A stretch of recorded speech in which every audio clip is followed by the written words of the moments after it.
Yo, my God, are we here? Can everybody hear me? God, there's people already here. This is great. You make people wait for it.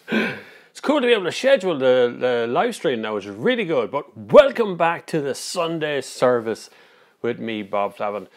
I know I never had so many phone calls and emails and texts and things. When is the Sunday service back? When is it? In nearly on every video, there'd be a comment somewhere in it going, when's the Sunday service back? So it's back, and it's absolutely brilliant to be back as well. It's just hard to find, you have to block out, because this is actually live. This is really coming to you right now, this very moment. So it's hard to block out like a 2 hour, hour and a half area of a Sunday, you know, when nothing else is happening. So what we do is we get straight into a little bit of housekeeping.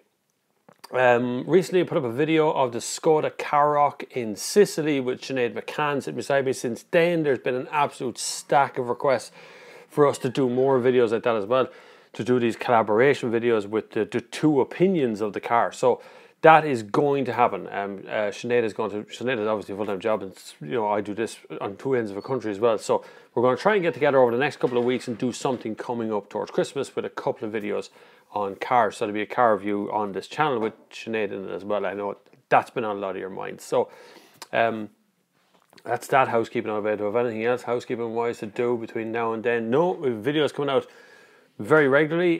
Next week is Irish Car of the Year Awards night. That will be happening on Thursday night. I can't remember the hotel we're in, but we're in some sort of hotel. I am the vice chairman of that committee. So it's a very big, very black tie important night. If you want to follow along what happens on that night, you can hit Instagram, where I'll do a live story of that. So if you look on Instagram, you'll find me under Bob Flavin there. Click on that and you'll be able to follow along who gets award, what night, what happens, what goes on. Welcome Mr. Bristol 123. Footy Ferrari's here as well. Cormac is here as well. Rhino Carey's here as well. They're all here. Loads of people already. Click that like button. Make sure everyone, that way people get notifications out there that this is actually happening. Thanks, Jason. You're very good. Good morning. It's good to see you back. It was morning somewhere. I'm sure it's always morning somewhere. It is 2 p.m. here in Ireland. But I'm sure it's very early or very late wherever you are, because I know we kind of straddle the two parts. Some of the Americans are getting this and some of the Australians are just still up long enough. See what's going on. But Irish Car of the Year is a very important award for the Irish car industry. It's where all of the journalists who spend all of their time, all of their year driving cars and analysing cars or writing reviews and making videos, and all, it's where all those journalists get to sit down and literally marks out of 10 is what we, well, it's out of 25 actually, but you're allowed to give 15 points, up to 15 points to one single car, and you have 25 to give out in each segment. So it's very like European Car of the Year. It's the toughest year ever, but that's going to happen on Thursday night. Is the awards. We have to vote now, and that's what's going to happen. So we just see who comes out. There's a few favourites running around there right now. I don't know whether it's actually going to make a huge difference to the car industry, but at least the consumer can be sure that the votes that I give are public knowledge. I will publish my votes on a YouTube video after the awards are out, and you can see exactly how I voted for a car, and then I'll try and give a rationale behind why I voted for that car. As is, Rhino Carey asked, what car do I drive? I drive whatever's on the press fleet, whatever's outside the door. Currently this week it is a Volkswagen Arteon, which is a replacement for the CC, the Passat CC or CC. Turns out it's a really good car. Unsure about the engine. That diesel is a little bit weird sometimes. Good to see you back on Sunday service again. Thank you very much. Afternoon, Bob from Bristol, UK. Thank you very much. Good to see you back. Afternoon from Göttingen. Where's the Göttingen? Where's Göttingen? Where's that? Germany? Welcome back, Bob. You've been busy recently with all those international launches. Yeah, there was a big block of international launches happening, kind of one big jump. Most of them were kind of crossover things.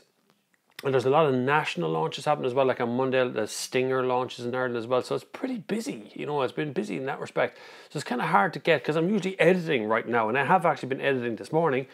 My two daughters also have a little small YouTube channel where they review toys and do things with toys as well. They want to do, that's their little thing. They love it. So I'm editing their videos now as well. All of a sudden I have to be the editor and the cameraman for them. Obviously you have to give the daughters a little help, you know. Good afternoon from Knowlesby in Liverpool. There's a Knowlesby in Liverpool. Liverpool. Welcome, Liverpool. I like Liverpool. Liverpool is a very big Irish contingent over there. Good afternoon from Athens in Greece. Thanks very much. Good God, for everywhere. The drone has transformed your videos, Bob. Some great shots, love it. Yeah, the drone has made a massive difference, and I've treated it as having another camera rather than having a drone. So what disturbs me is when somebody shows you a drone shot and they make it look like a drone shot. You know, they pan or tilt in the middle of the shot. That's kind of annoying. You can actually see videos of mine on Instagram. What I do is I take the drone shots, put music to it and put them up on Instagram before they ever come out. So if you want to check them out, just go to my Instagram. Good afternoon from Norway. Well done, Bickerman. Thank you very much for coming along. Today the car magazine comes out in Greece, and I bought it as I'd forgotten how amazing actual magazines are. The feel, the smell, my childhood growing up with a lot of them. Yeah, I know. It's weird when I go along to Tesco's here. There's a couple of good few newsletters in Portage, but Tesco's here tend to stock a lot of the UK magazines. There isn't really an Irish magazine.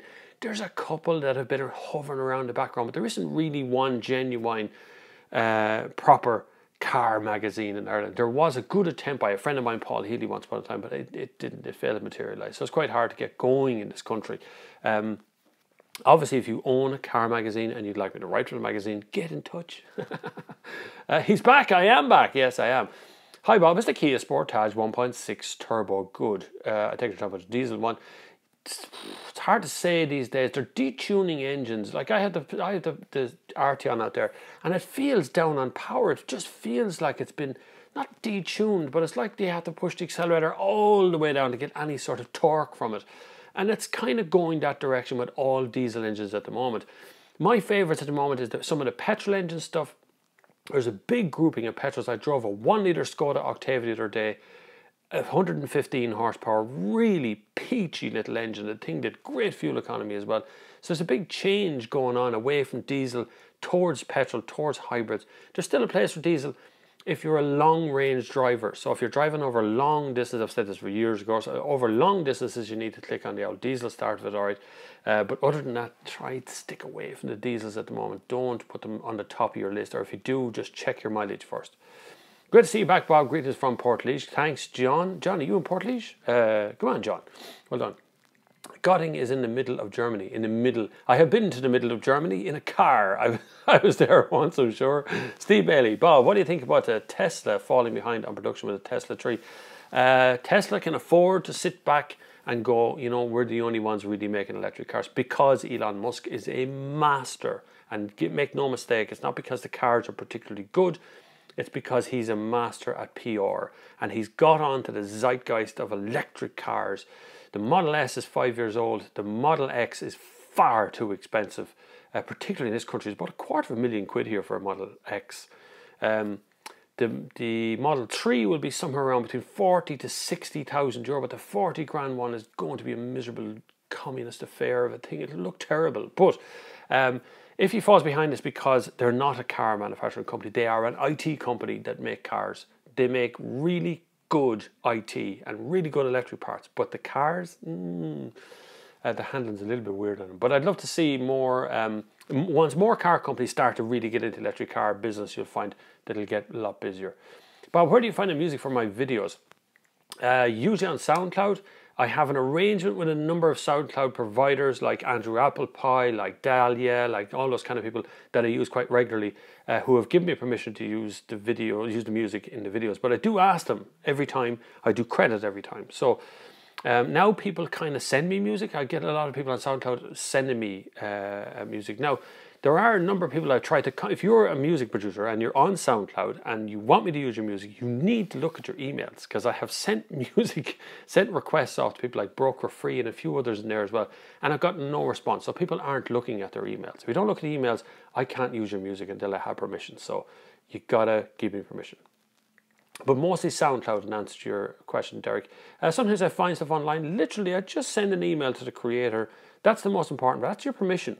If they send back an email going, yeah, sure, use your music all you want, just tell them that you're going to use it on this channel for this reason. Here's my phone number if you have any questions or any email address. No problem, contact me any way at all. I give all my details out to the creators. They're welcome to call me, and I've never had an issue with copyright or weird stuff, or anyone come back and me going, you can't use that in a video. Never had a problem with it. So just ask and all will be granted usually. Hi Bob, great to have you back. Your thoughts on the Skoda Fabia versus Skoda Rapid?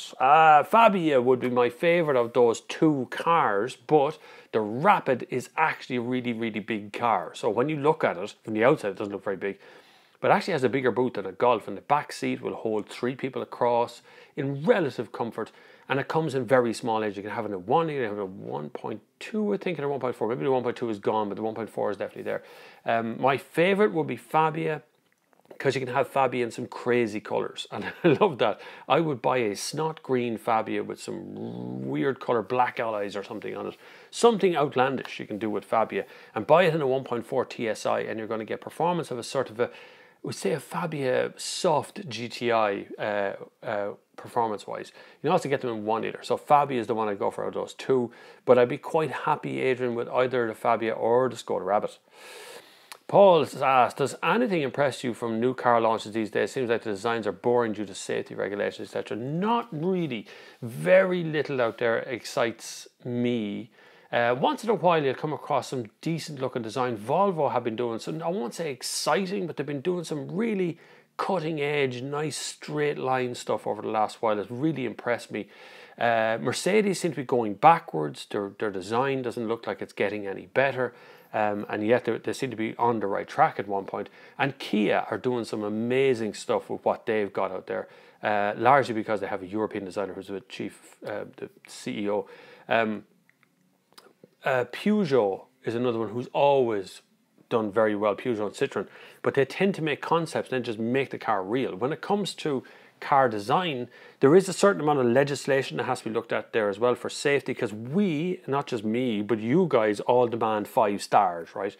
But something I want you to all look out for while I'm on that subject actually is some cars internationally get 5 stars, but when they come to Ireland they remove a lot of the safety equipment, and then it should be a 4-star car. So be very careful of what's actually being sold to you in Ireland when it comes to 4 and 5-star cars. Have you still got the Leon if you're thinking of changing it for something else? I have been thinking about changing the Leon for some time. It's still there because it just works, and I'm afraid to change it now. I couldn't decide. But the next thing I will be changing for is an electric car. That will be the next thing in that door, without a shadow of a doubt. Definitely electric car. Just because the mileage on that Leon, that thing lucky to do 20 kilometers, 30 kilometers a week. Like, it's tiny kilometers. I could get away with a push bike really, but there isn't 4 seats in a push bike. Kia Pro Ceed GT or Suzuki Swift Sport? Around the same price, used here in Australia. I'm tossing up between the two as my next car. That's a good question, because you wouldn't necessarily put Kia Pro Ceed against the Suzuki Swift, yet they're about the same size. I would have to say Suzuki Swift, as long as it's the current one, the new one. I was very impressed with the Suzuki Swift recently. Very conservative Japanese company make a conservative car, and that's their version of making something exciting, because they're a conservative company. But Suzuki Swift would slightly win out there, but just check your warranty, because a warranty here is 7 years on a Kia Ceed. Don't know what it is in Australia, and I don't know what it is on Suzuki in Australia either. Robert Boyle says, Bob, in exclamation mark in all capital letters. Thanks very much. Great to have you back. Sundays haven't been the same without you. Well, Sundays are going to be the same for the next few weeks, so we're here. I might do maybe 6 or 8 of these, and then kind of package that as a season, which might be the simplest way out, and that way I get some time off on a Sunday to actually have a normal Sunday that I don't have to sit with a camera. Although things are changing, some of the mobile things that I noticed today when I was setting this stream is I could schedule the stream and I could do things around the back end that I couldn't do a few weeks back. So some of the things have changed, although YouTube is still crap at promoting it. Hi Bob, which engine suits the Audi A3 Saloon best? 1.4 petrol or 1.6 2-litre TDI? 1.4 petrol. 1.4 TSI that Volkswagen have, they never even knew they had such a good engine, is one of the best engines on the market today. Their 1-litre offering and their 1.4-litre petrol are stunning little engines, and definitely shouldn't be overlooked. Especially in the A3 Saloon, depending on your mileage. The 1.4 petrol comes with cylinder shut down, so you should have no problem with getting at least 40 miles to the gallon or more of a JP. Hi Bob, did you ever get to drive the new Nissan Leaf EV? There is a video of me talking about the Nissan Leaf and electric cars in general on the channel. Yeah, it's a Nissan Leaf that goes further than the old Nissan Leaf. That's really the limit of what it is. I still haven't lived with an electric car. I mean, lived long term, other than just a few days, to see what I get on my nerves. The problem was I had a BMW 530e recently, which is a hybrid electric, so plug-in hybrid electric vehicle. The problem is there's only 30 kilometers range on it. So you're constantly bloody plugging it in looking for electricity. So it was just a bit of a pain. But then it turned out to be brilliant to end up. It was weird. You'll see there's a video coming of that. But Nissan Leaf, wait for the next generation of Nissan Leaf. When the next one's out, generation 1 and 2 of Nissan Leaf currently will go down in price massively. Pat Vasey. Hello Bob, any chance you would lead a campaign to get the Irish government to allow us to get cars with loads of extras rather than the third grade cars we're getting for years? I love that, Pat, but the problem is we have VRT. To do this, you have to get rid of VRT. So VRT is vehicle registration tax, and it's applied on the CO2 kind of the car, right?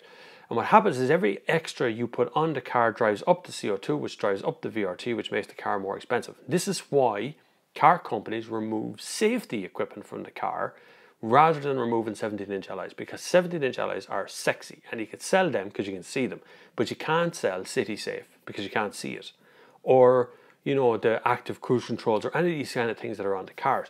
Now the spec has risen generally in cars, but not on the very entry model level, which is why someone like Skoda has gotten rid of the Karoq. Will only come from whatever their middle range is onwards. Is it Ambition or something? The middle range. They've skipped the entry level car. So that's gone. They're going to have a middle range upwards for Karoq only. So some of the options are changing. And I'd love to see more, as long as there's more choice. As long as you guys pay with, you know, with money, you take your money to the right place. That's all I'm really concerned about. I don't really think about advertisers or anything, none of that sort of stuff. All I ever think about is you spending your money in the right place. And that's most important. I missed out so much. My God, this moves so fast. I've forgotten how fast you guys ask questions. You said that SUV market is getting flooded. It's B SUV, small SUVs. Yeah. Do you think these are no hope for the upcoming Skoda sister model of the Seat Arona? I think by the time the Skoda has a unique position in the market, people tend to buy it pretty quick, particularly in Ireland. And there's a waiting list for the Kodiaq up until next May or June or something. And the Karoq is already selling very strongly.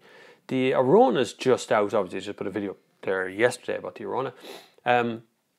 So there's a kind of a crossover point where maybe the market will already be flooded with these cars by the time Skoda lead the charge with whatever they're calling their smaller version of the SUV. Maybe they won't. It's hard to tell with marketing, because marketing is moving so quickly now. And there's lots of young people coming into marketing who are not from a car industry. They're from a marketing industry. So they don't really understand how cars work. They only understand how to market cars. So the way marketing works at the moment is a bit weird. When is your review coming on the 530e? That will be out next week. Yeah, next week. Middle of next week sometime, I think. Whenever I get it edited, I literally got it filmed. I'm after lagging behind a little bit. I've got 2 or 3 to go up, including that cars outside the door, the Volkswagen that I have for this week, which also needs to be done. Good morning from Detroit, Michigan. Man, it's the most global channel in the world. Honest to God. 63 of you here. Make sure you click the like button if you wouldn't mind. And click the subscribe button, because that way you get a little notification whenever I'm doing this. Good morning from Detroit, Michigan. If you had to cross the country tonight, would you take a BMW 2018 540i M Sport or a 2017 640i Grand Coupe? 640i Grand Coupe. Particularly in America, lots of big, long, straight roads there. And I've been in Michigan. It's a lovely place, actually. Detroit's a bit tough, but Michigan's a nice place. The 540i is a lovely car, but the 640i gives you that swoopy feel of Batmobile, and that's what you kind of want when you're crossing the country. So go for the 640i Grand Coupe, please. You can have an M6. What electric car will you buy? The cheapest one I can find, Steve. I would probably come down to it. I wouldn't necessarily, this is the problem with electricity, I wouldn't necessarily go for a brand new electric car, because 5 years ago, the range on, 6 years ago, something like that, the range on, say, a Renault Fluence ZE was out at the time, was about 100 kilometers, 80 to 100 kilometers. The Hyundais are getting close to 300 kilometers. The Nissans are up near 300 kilometers. The Zoe has moved on to 250 or 240 or something. So everything's shifting because battery technology is moving on very quickly. And because my mileage on the second car is so tight, so small, we could get away with Generation 1 Nissan Leaf. Now, within reason, of course. You'd have to find the bloody thing first, which would be the most important thing. Okay. Also, what do you think of the new Fleet app in Ireland? I haven't used it, Paul, and I have to admit I wouldn't be into Fleet stuff, so I don't really look at that BIK or Fleet or any sort of thing. So I haven't used it yet, so apologies. I will look it up though. Looking at EVs, do you think there is a genuine issue with battery production, or some manufacturers sitting production to promote ICE cars, thinking long with Hyundai Ioniq? That's a difficult question because I'm not in the manufacturing part, but there is some manufacturing problems with electric cars when it comes to the batteries. The problem is just sheer volumes. Everybody suddenly wants electric batteries, different configurations, hybrid versions, lower powered, higher powered. Everybody wants something else. They're trying to find a level playing field and a level ground between the two. I don't know if car companies just want to sell cars. I really don't see much of a conspiracy to keep you all in ICE cars or ICE powered cars in general, which is internal combustion engine, if you're looking about it. I don't know if there's that kind of conspiracy there. I don't think so. I think they just want to sell cars, and they'd be happy if you all bought them. But creating a demand does create a desire, which keeps the prices high. Have you experienced the Mercedes E400 Coupe on the freeway yet? I'm hearing a lot of folks complaining about the high levels of wind noise. There are, yes and no. I have experienced the E-Class. I didn't experience high wind noise from an E-Class in general, but design changes from country to country. So if you're looking at wind noise around the doors of a car, generally what you're looking at is the windscreen, so the surround around the windscreen, or you're looking at the wing mirrors. The shape of the wing mirrors dictate whether the wind goes over the wing mirrors or under the wing mirrors. If it's going under the wing mirrors, it's probably causing more wind noise around the bottom half of your door. So, but I haven't experienced any wind noise, particularly from an E-Class. No. How often do people cross brands when choosing cars? Seems like the manufacturers are now trying to give you the maximum choice within their own range. Mercedes are building a pickup. Mercedes have built a pickup. It's a Nissan Navara. And I'm not joking when I say that. It's a Nissan Navara inside and out pretty much, but it's called a Mercedes X-Class or something like that. It'll be launched here at some point, and we'll all go, God, it's a Nissan Navara. Although I might not get any. I've upset Mercedes recently, in fairness, when I said the GLA was a Nissan Qashqai. But then it is. It is a Nissan Qashqai, I wasn't messing. Yes. The idea is PCP, you buy into Audi, you buy into an Audi A1, and then maybe later on you have kids, you want an Audi A4 or an A3 or something, you want something bigger, so they keep you within the brand. If they can't keep you within the brand, the PCP keeps you within the group. So you go back in and the PCP will only allow you to buy another Audi, or only allow you to buy an Audi or Volkswagen, or, so it comes from that point. They of course want to keep you within the brand.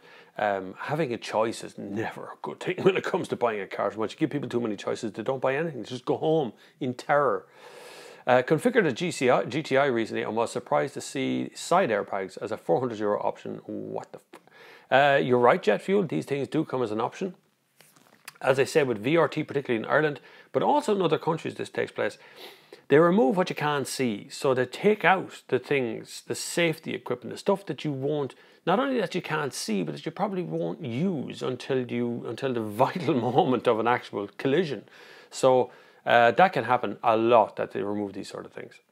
Now I'm lagging behind. I do see there somewhere down along the list that someone is being naughty with the words, and I'll come and kick your ass, boy. Looking to get a Skoda Superb, would you recommend the DSG or the manual? DSG is fab. I love it, but it sounds like a PlayStation. So if you're buying a diesel, it sounds it sounds like the gear shift in a PlayStation game, because you can't really feel the thing do its job, but it is brilliant. So DSG all the way for me. Plus, I'm lazy. I just love getting in and putting my foot in the accelerator and the car goes. That's it. Put your foot in the brake and the car stops. It's fab. So DSG, unless you fancy working a lot. Manual Skoda Superb, always manual. So there's random reviews says that he wants a manual one. Marcus, hi Bob. Buying my second car next year. Good man. Your second car is the second car in your whole life, or is the second car just to have a car hanging around the back somewhere? Getting an Alfa Giulietta. I can get one with every extra and low mileage with 170 horsepower engine. Thanks, Alfa depreciation. Any advice? I don't really. There's nothing going to go wrong with it. I know people give Alfa an awful lot of crap about reliability and all, but I don't think there's much going wrong. And once you have that kind of mileage on it, it's gone through the worst it's ever going to go through. It's already had the worst thing that you've ever had. So what's going to happen to it? Buy it. Yeah, be brilliant. Someone asked what's under my trousers. Exactly, Andy, you're dead right. My legs. There's some very strange people appear in these live streams very quickly. Fleet app is just there. New hire car app. You can get your car making money 14-year-old younger, like an e-tour in USA. This is in Ireland. I don't think you can do that in Ireland. We still have insurance difficulties here about getting people insured in the car in the first place. So if you're going to rent out your car in a very short term, I'd imagine that's going to be a problem. Anyway, don't worry, he's gone. He's deleted. I blocked him and his brother.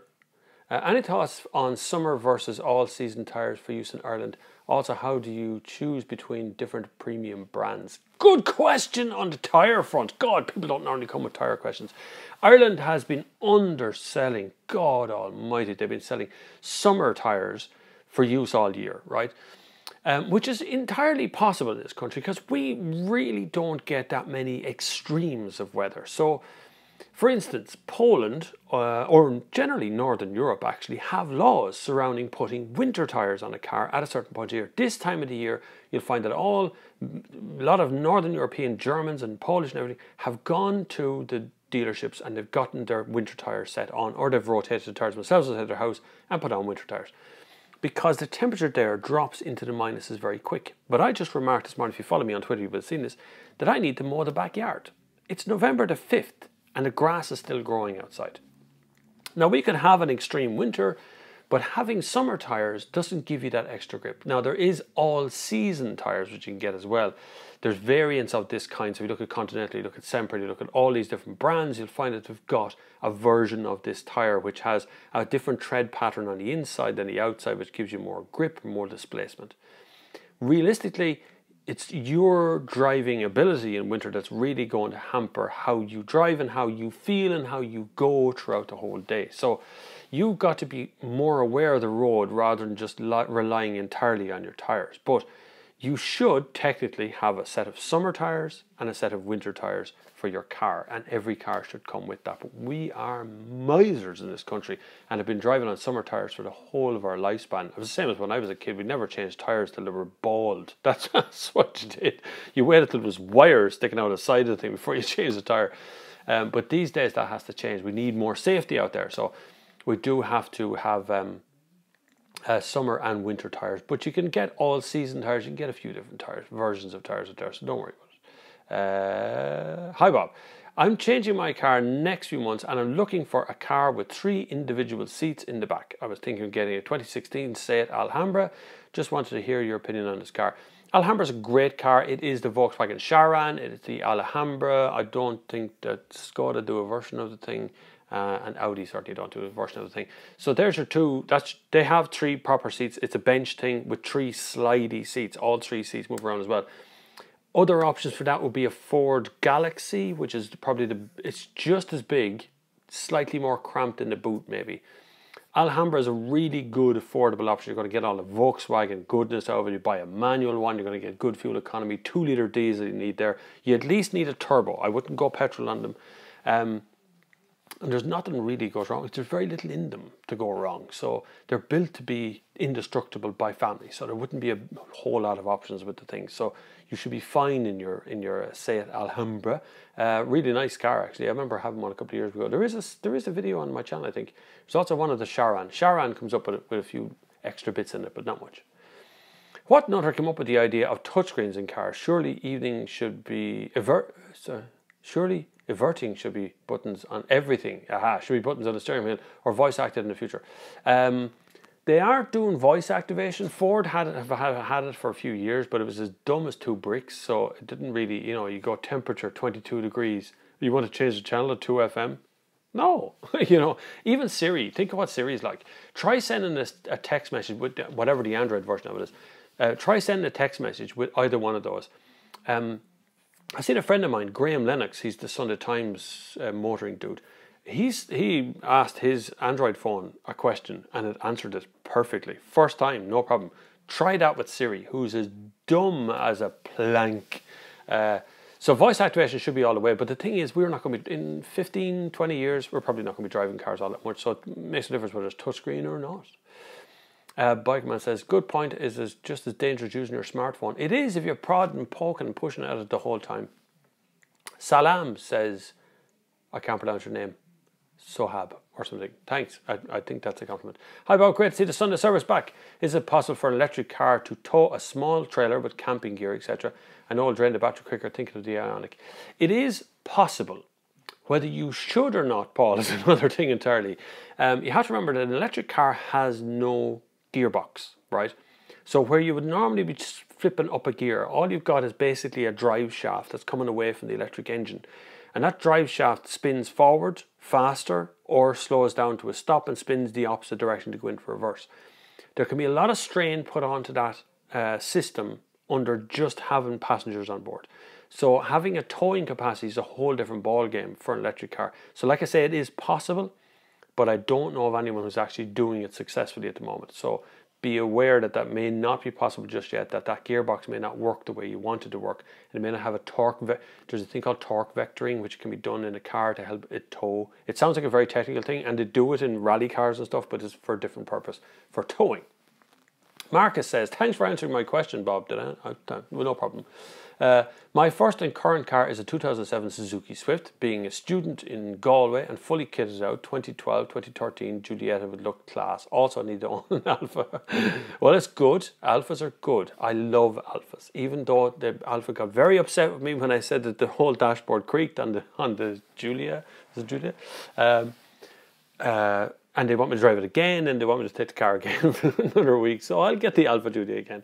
But yes, Alfas come with their own imaginary world. It's a wonderful thing. You feel like an Italian driver most of the time once it's the actual Italian car.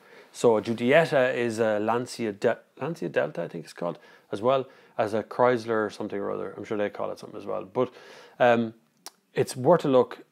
You never regret owning an Alfa. You might think you're going to regret it. You might go, oh my God, it's broke down again. But you'll never regret it, I promise you. Andy says, reference to tyres, M&S all 4 seasons are very good at all year round here. The all seasons are no hardcore winter tyre, but all the seasons are very vastly period of wet. There you go. There's an answer to your question about tyres as well. Winter tyre, you can have all season tyres as well. It's all compounds. It's all about how hard the tyre is. The cheaper the tyre, the more plastic is in the tyre. The more expensive the tyre, the more actual rubber's in the tyre. So you get better grip, but a shorter life on softer compounds. On the cheaper tyres, which are harder plastic, you get a longer life. In other words, you have more thread, but actually have less grip. And that's kind of what it's fairly straightforward. And it comes down to that still. It comes down to that. I saw your old video on the multi-air Giulietta the other day, the exact model I want. And you raved about it, also greeting from Galway. You're right, Marcus. At the time I raved about it, obviously, things have shifted on a little bit since then, but it was a brilliant, fun, buzzy, fizzy car to drive. And that doesn't change, in fairness. Even when it's older, that won't change. Hi, Bob. What's your view in buying a second-hand 520 diesel? Once it's an automatic, Gareth, that's number one priority of BMW. They make crap manual gearboxes. No, they're not crap, but their sporty little M1 with the 6 speeds, which is a very nippy little short throw thing, is very good. But in a 5 Series, that never works. So it has to be an automatic, number one. Check the options list, number 2, and just remember that turbos are a problem currently that I believe are on some kind of a recall in BMW. So the turbo diesel is a bit of an effort. Just ask, has it been recalled before? And if not, why not? Is it not normal numbers? There might not be any. Recalls are a good thing. They fix cars. But just make sure. Plus, the only other downside I'll say to you, Garrett, is that BMW 520 is ubiquitous. Everywhere you go, you're going to see one. You're going to see your car will be driven right by you. Probably in your colour as well. There's a lot of them sold over the last while, which makes them a little bit cheaper, but also, if you want to stand out from the crowd, you're going to do something different. Hi Bob, do you have any opinion on the 0607 IS250 manual? I heard some people say Lexus manuals are a hit and miss. They can be, yeah. Aaron, Lexus generally are a tough sell in Ireland, in fairness, but because even I put up a Lexus video a few days ago and it didn't really do that well. I'm surprised because it's an unusual car and I wasn't even supposed to get it. But they're fun in their own way, in a Japanese way, and it's very hard to explain. It's a Japanese thing.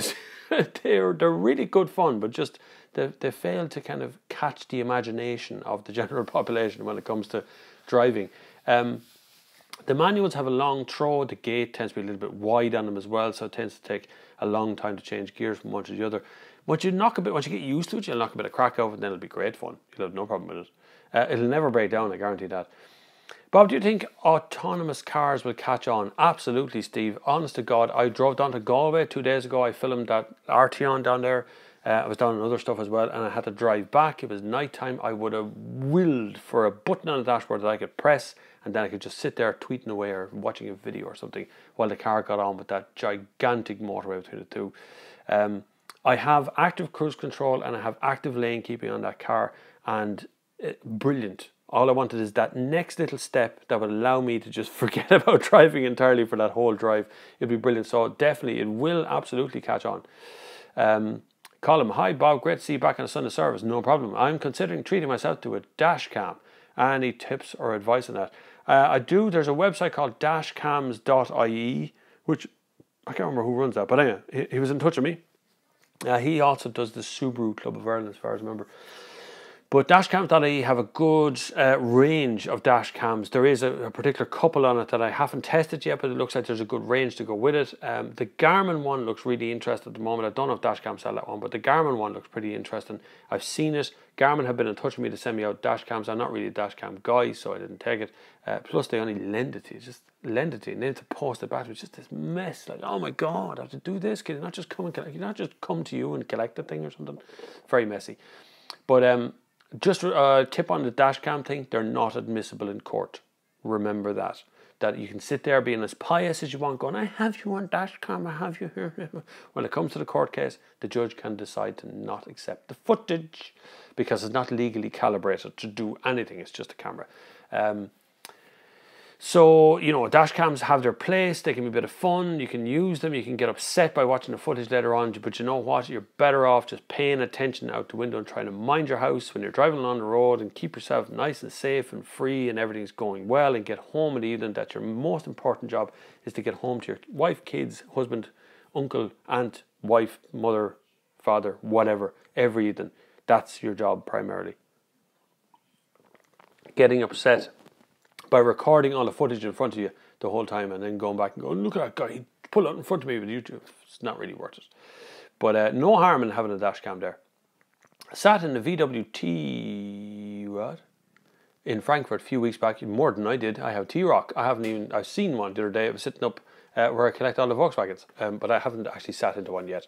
But I'm sure it's the same as, you know, the rest of the Skoda things. I would say the interior feels really cheap, disappointed, but that's kind of the way everybody has to go in respect, because there's such tight competition in that segment for that kind of car. The competition is fierce, so they have to make everything a little bit cheaper or more affordable to buy and own and have. And of course, the problem is you guys suffer at the other end. If you weren't all so fast about going out to buy the thing, and he said, the reason I'm not buying this car because it has a cheap interior, they'll make the interior better. And then they charge more money. So they always get you in the end. And he says, just checked all the gems of the Nissan, all the generations of Nissan, even the current Renault Zoe, to see if they had a listed towing weight. They don't. Seem to have one so likely not type approved to tow or anything legally. Yeah, there might be some legal implications, because like braking weight and towing weight is all done from how much weight can be pushed through the back of the car and allow it to slow down using the brakes.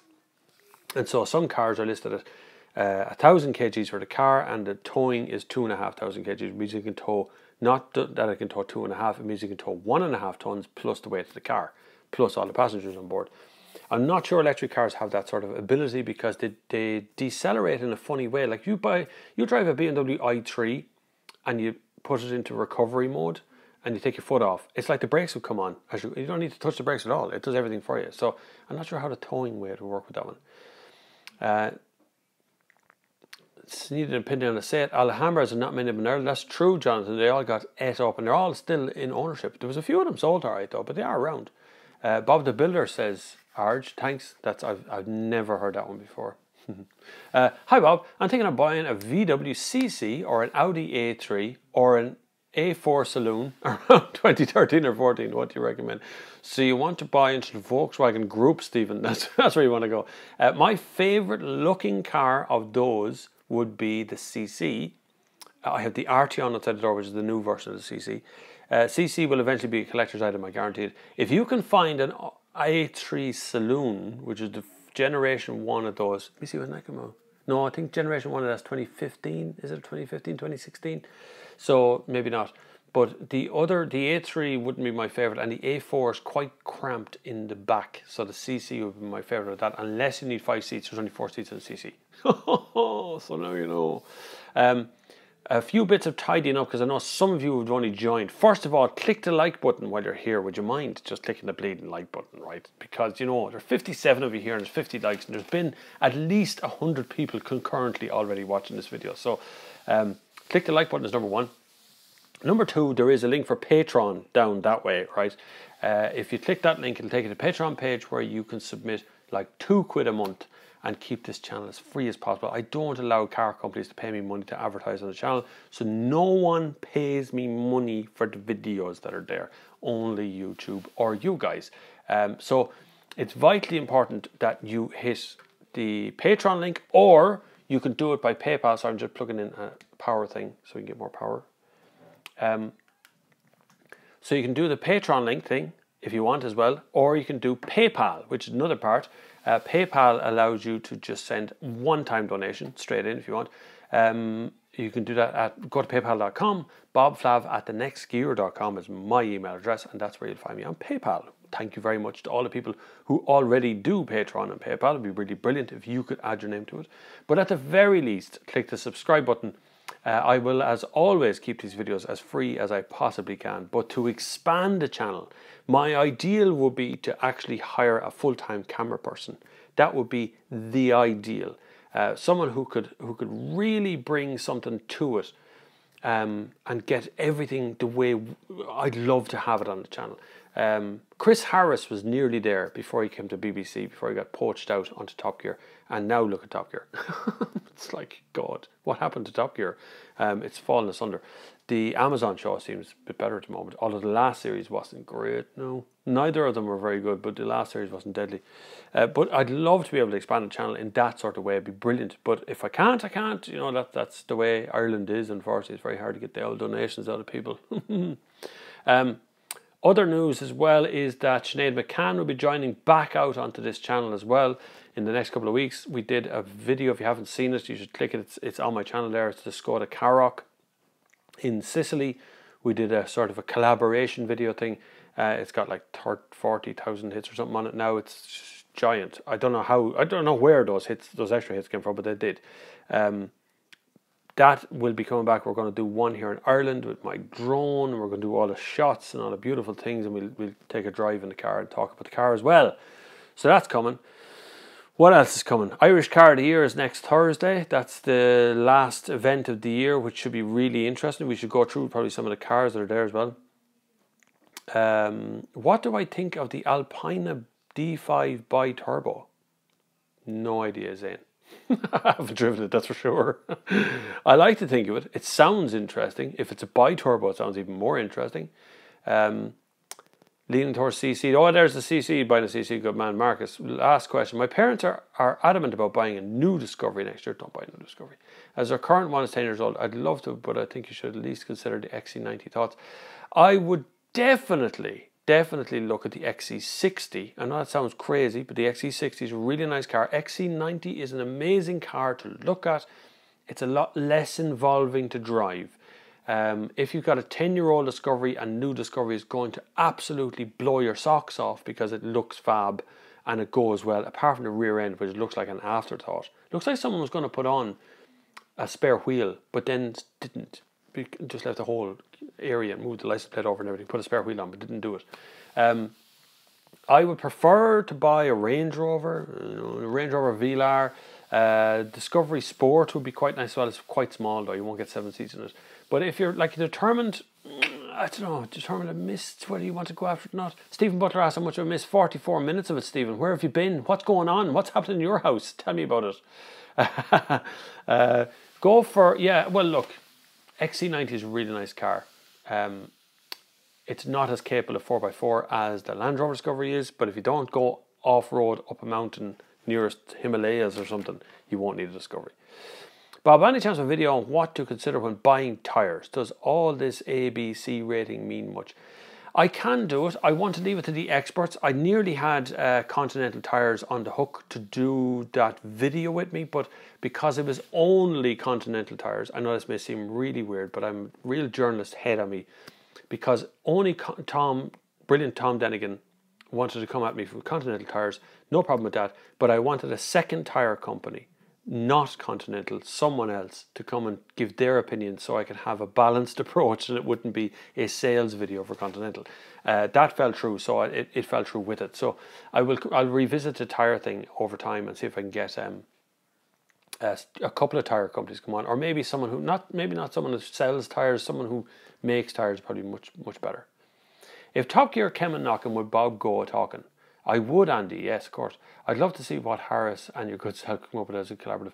I met Chris a few times on international launches. We were on the BMW M3 launch together in Portimao racetrack. He out-donutted me a couple of times and out-drifted me for a little bit as well. Not by much though, I can drift as well. And that was fun, but yeah, we could probably come up with something. Chris is quite serious, and I think he might struggle a little bit with doing the comedic thing. And when you're on TV, there's a very different vibe to television than there is on the internet. You could get away with murder on the internet. You say whatever you want here. This is the Wild West to some degree.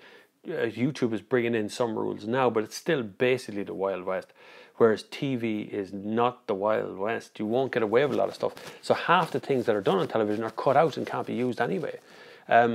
So, would I talk Top Gear? Of course I talk. I talk to anyone about a car show for television, but it would have to be done in the way I'm thinking of it, and that's probably why. But TV has never been a destination for me. I've never encouraged it. I've never coaxed it, but I've never closed the door on it either. So if it's there, it's there. If it's not, it's not.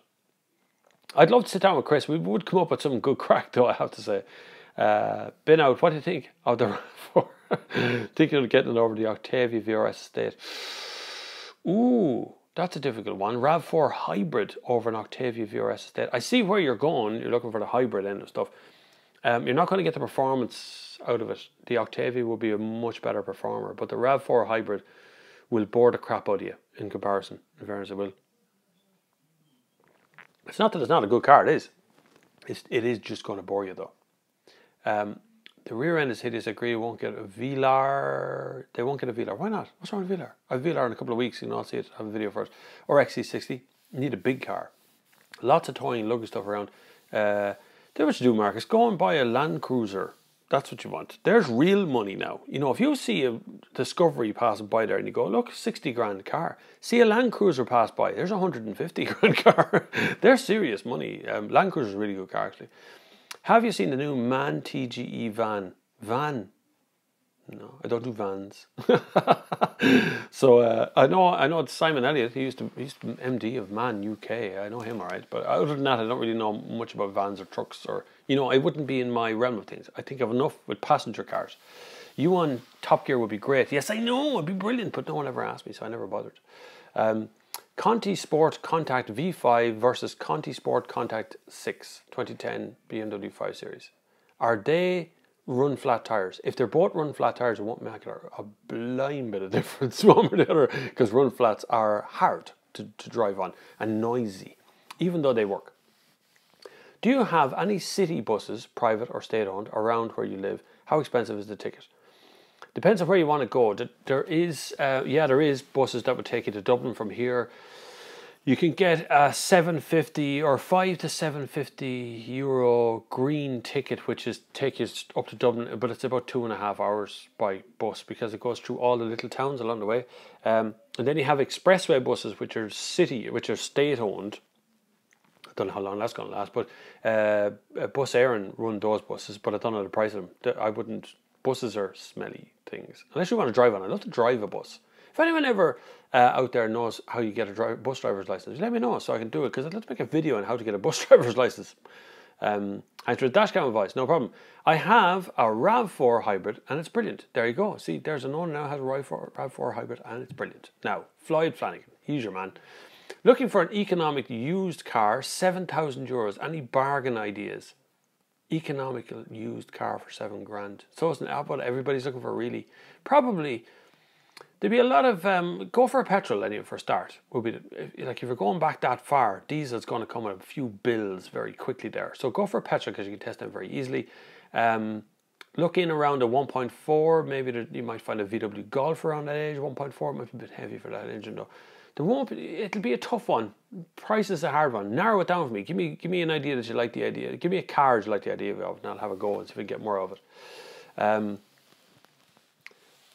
Stephen Butler, I have to say, what is that word? Floyd, I was quite impressed with its pocketiness.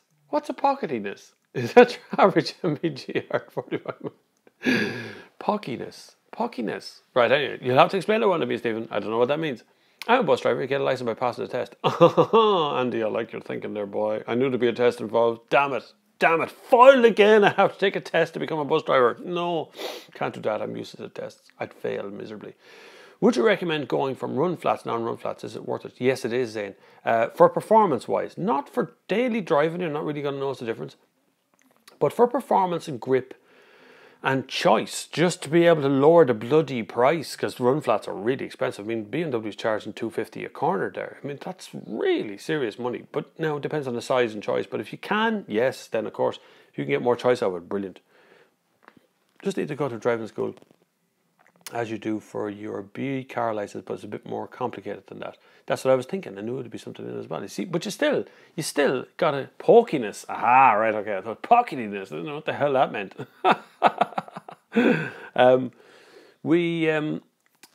We have a lot of bus drivers in this country. I would love to actually do bus driving. It's like a dream job, just for the crack. One of those ones where the tourists go to Kerry and tour around a bit. Not the one where you drive the normal Joe Soap, smelly people in the morning to work. Not one of them ones. One of the ones where you have to drive off down to Kerry and do a tour ring of Kerry thing in a stupid big, like 60-seater bus. I'd love to do that, but I don't have a license for it. Obviously, I have no idea even how to get a license for it, which would be really good as well.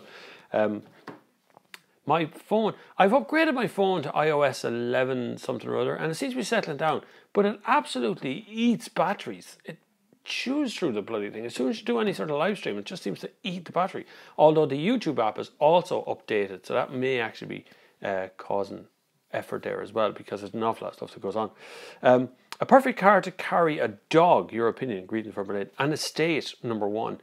If you're in Berlin, you could go look at a Volkswagen Golf estate.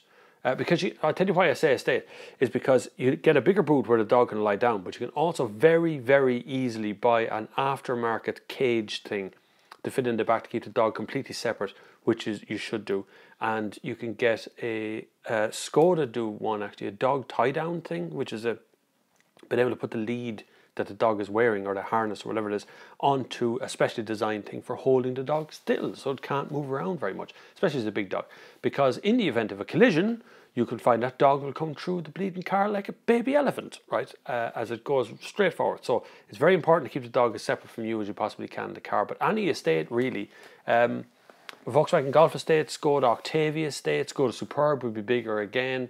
Or if you want to go uphill, if it's a really big dog, then you start looking at some of the other stuff like a Volkswagen Tiguan.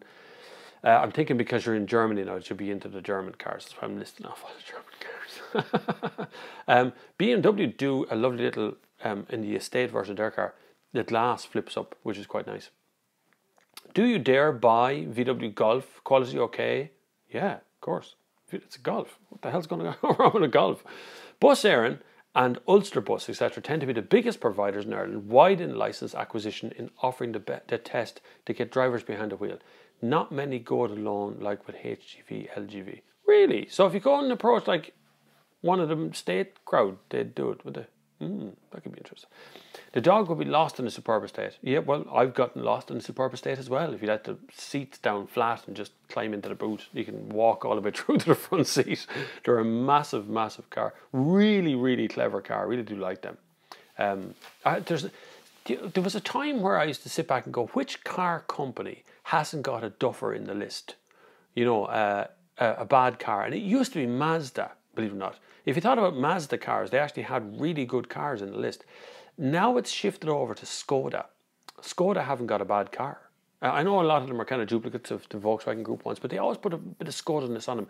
I was in a Skoda Citigo the other day, a Monte Carlo version. Really, what a car. Why the hell did we buy anything else? Skoda Rapid, really good. Skoda Fabia, that's my favourite car of all time, Skoda Fabia. I'd love to if they brought out an electric version of one of them.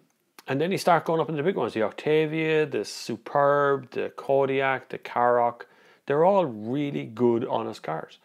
So there's Skoda's the one. Bob, are diesels a no-no now? Looking to buy a used car, possibly estate, don't do a lot of mileage. If you don't do a lot of mileage, you should never look at a diesel anyway, even if they're not a no-no, even if they were still popular. You should stay away from diesel cars unless you're doing the mileage. The thing was, the benchmark the advice used to give out by emails and by text and all, when someone asked me the question was, if you're over 30 to 35,000, upwards of 40,000 kilometers a year, that's where diesel should really begin for you.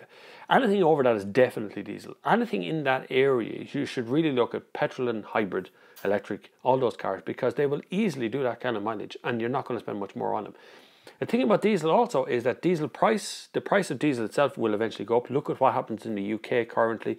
You find that, especially across the Midlands, the guys in Liverpool and Manchester and all, their prices are the same. Petrol and diesel at the pump is the same price. So that will start to drift in over here over time. Then you have the price of servicing. A diesel is always more expensive to service than a petrol.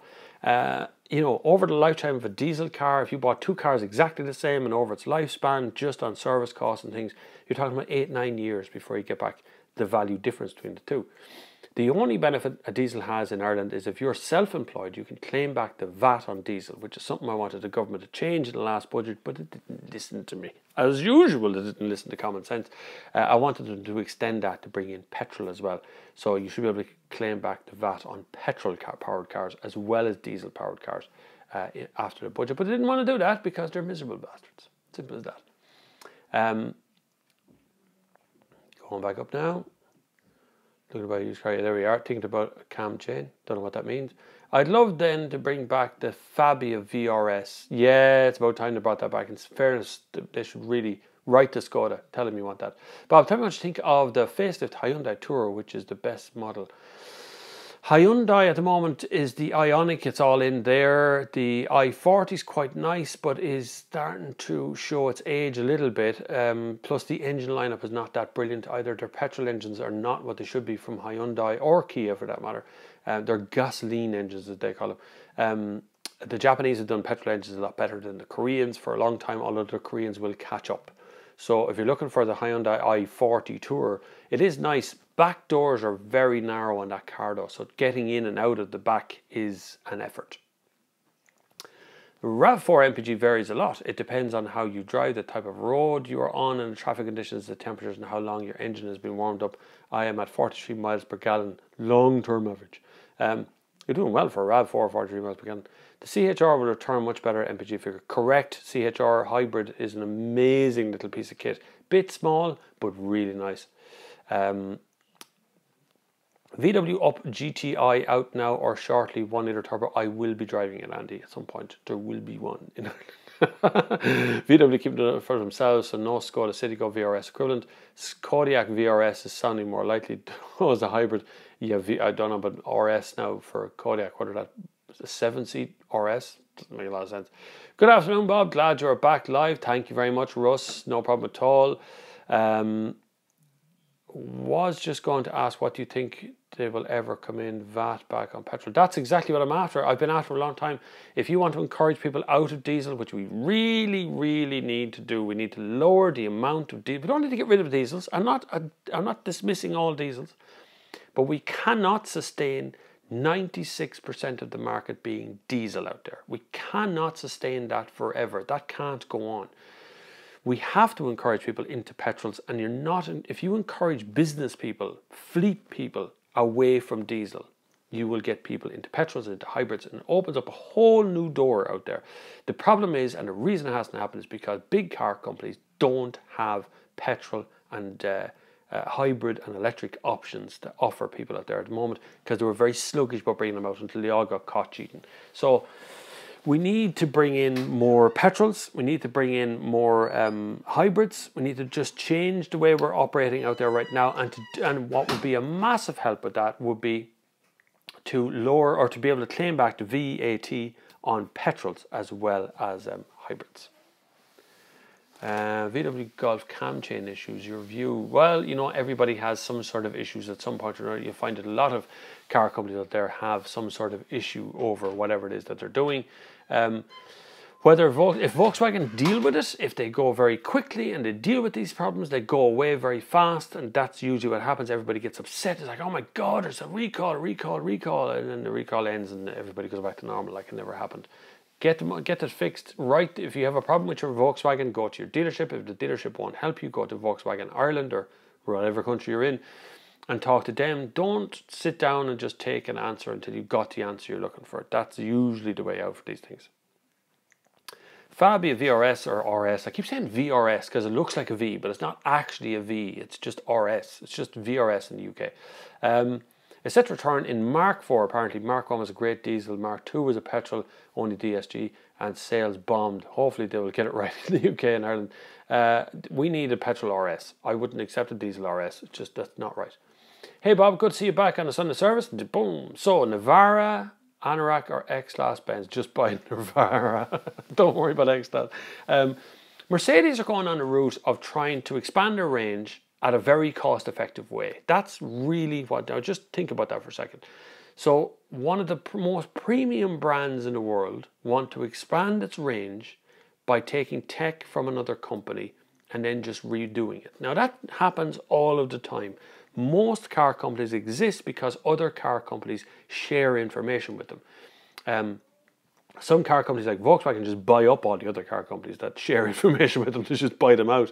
And some other places like Opel has been recently bought by Peugeot or PSA Group, and so they share tech. But what's happening here is that Mercedes, a premium car brand, has taken Nissan, not a premium car brand, but a good car brand, a big international car brand, and instead of learning from them, they've just taken the tech and rebadged it as a Mercedes X, and everyone knows it, and no journalist out there is going, but hold on a second, why are you charging 20 or 30 or 40 grand more for a car that I could buy off Nissan? That's where my problem is at the moment. And they did it with the Mercedes GLA as well. They took that tech from Nissan and made the Mercedes GLA, and they made it inside. It feels much cheaper than a proper Mercedes. This is Mercedes. We should be seeing better, higher quality equipment. I drove an S-Class the other day, 2 weeks ago. I drove an S-Class at the refresh day for the Irish Car of the Year, and it didn't have active cruise control. It only had electric seats on the driver's side. There was something else it didn't have as well. It was like really basic stuff. And I drove there in a Suzuki Swift that had active cruise control. So, like, premium car brand. Don't get it. Anyway, there you go. That's the answer to that. Buy an Navara. Don't worry about... you could buy Amarok as well. Amarok's a bloody good car. I have no problem with Amarok. I think it's one of the best cars that Volkswagen make. But Navara, if you're Australian or something, you don't want a Volkswagen. You want a Nissan. I know what it's like in Australia. Skoda Kodiaq RS is set to be on our roads in 2018. That'll be a laugh. I'd love to see the 0 to 60 type of it. What would you think of upgrading your Volkswagen Passat from the classic instruments to the active info display? Is a good move. Yeah, I love the active info display. I'll tell you why. Another reason you could get is because you can upgrade it again later. So if there's any more software tweaks or anything, you can kind of change the look or put a color thing on or whatever. It's there. It's an option for you. If you own an older car, because I was doing this in my Leon. My Leon's 11 years old. I was in Halfords the other day, just wasting time, not buying anything. But while I was there, I noticed that they do a replacement stereo for my car. I mean, an actual perfect replacement that would give me Apple CarPlay, Apple Android Auto, and MirrorLink all in one on a touchscreen for my car. Direct replacement. And it was €200. You're going, what? 200 quid? Car companies charge you 500 quid for something like this.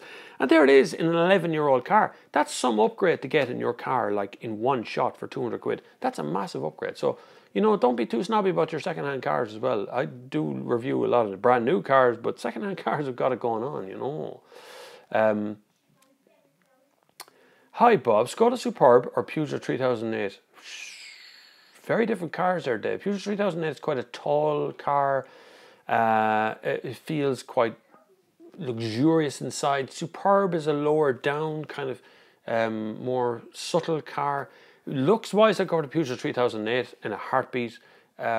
Practicality wise, Skoda Superb all day, man, all day.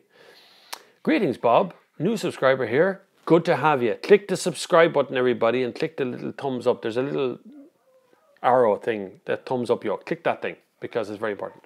Do what I tell you. Just do it, right? The camera's over there. Greetings, Bob. New subscriber here. Enjoying all these vids that I have binge watched lately. I have to say, that's all I have to say. Well, thanks, Doug. I do get a few bingers. I do find that older videos, all of a sudden the car becomes used and it starts to increase, and then I get more comments and things. I get a good couple of thousand comments a day, and I actually do read every one of them. So I just make sure there's no one being naughty out there.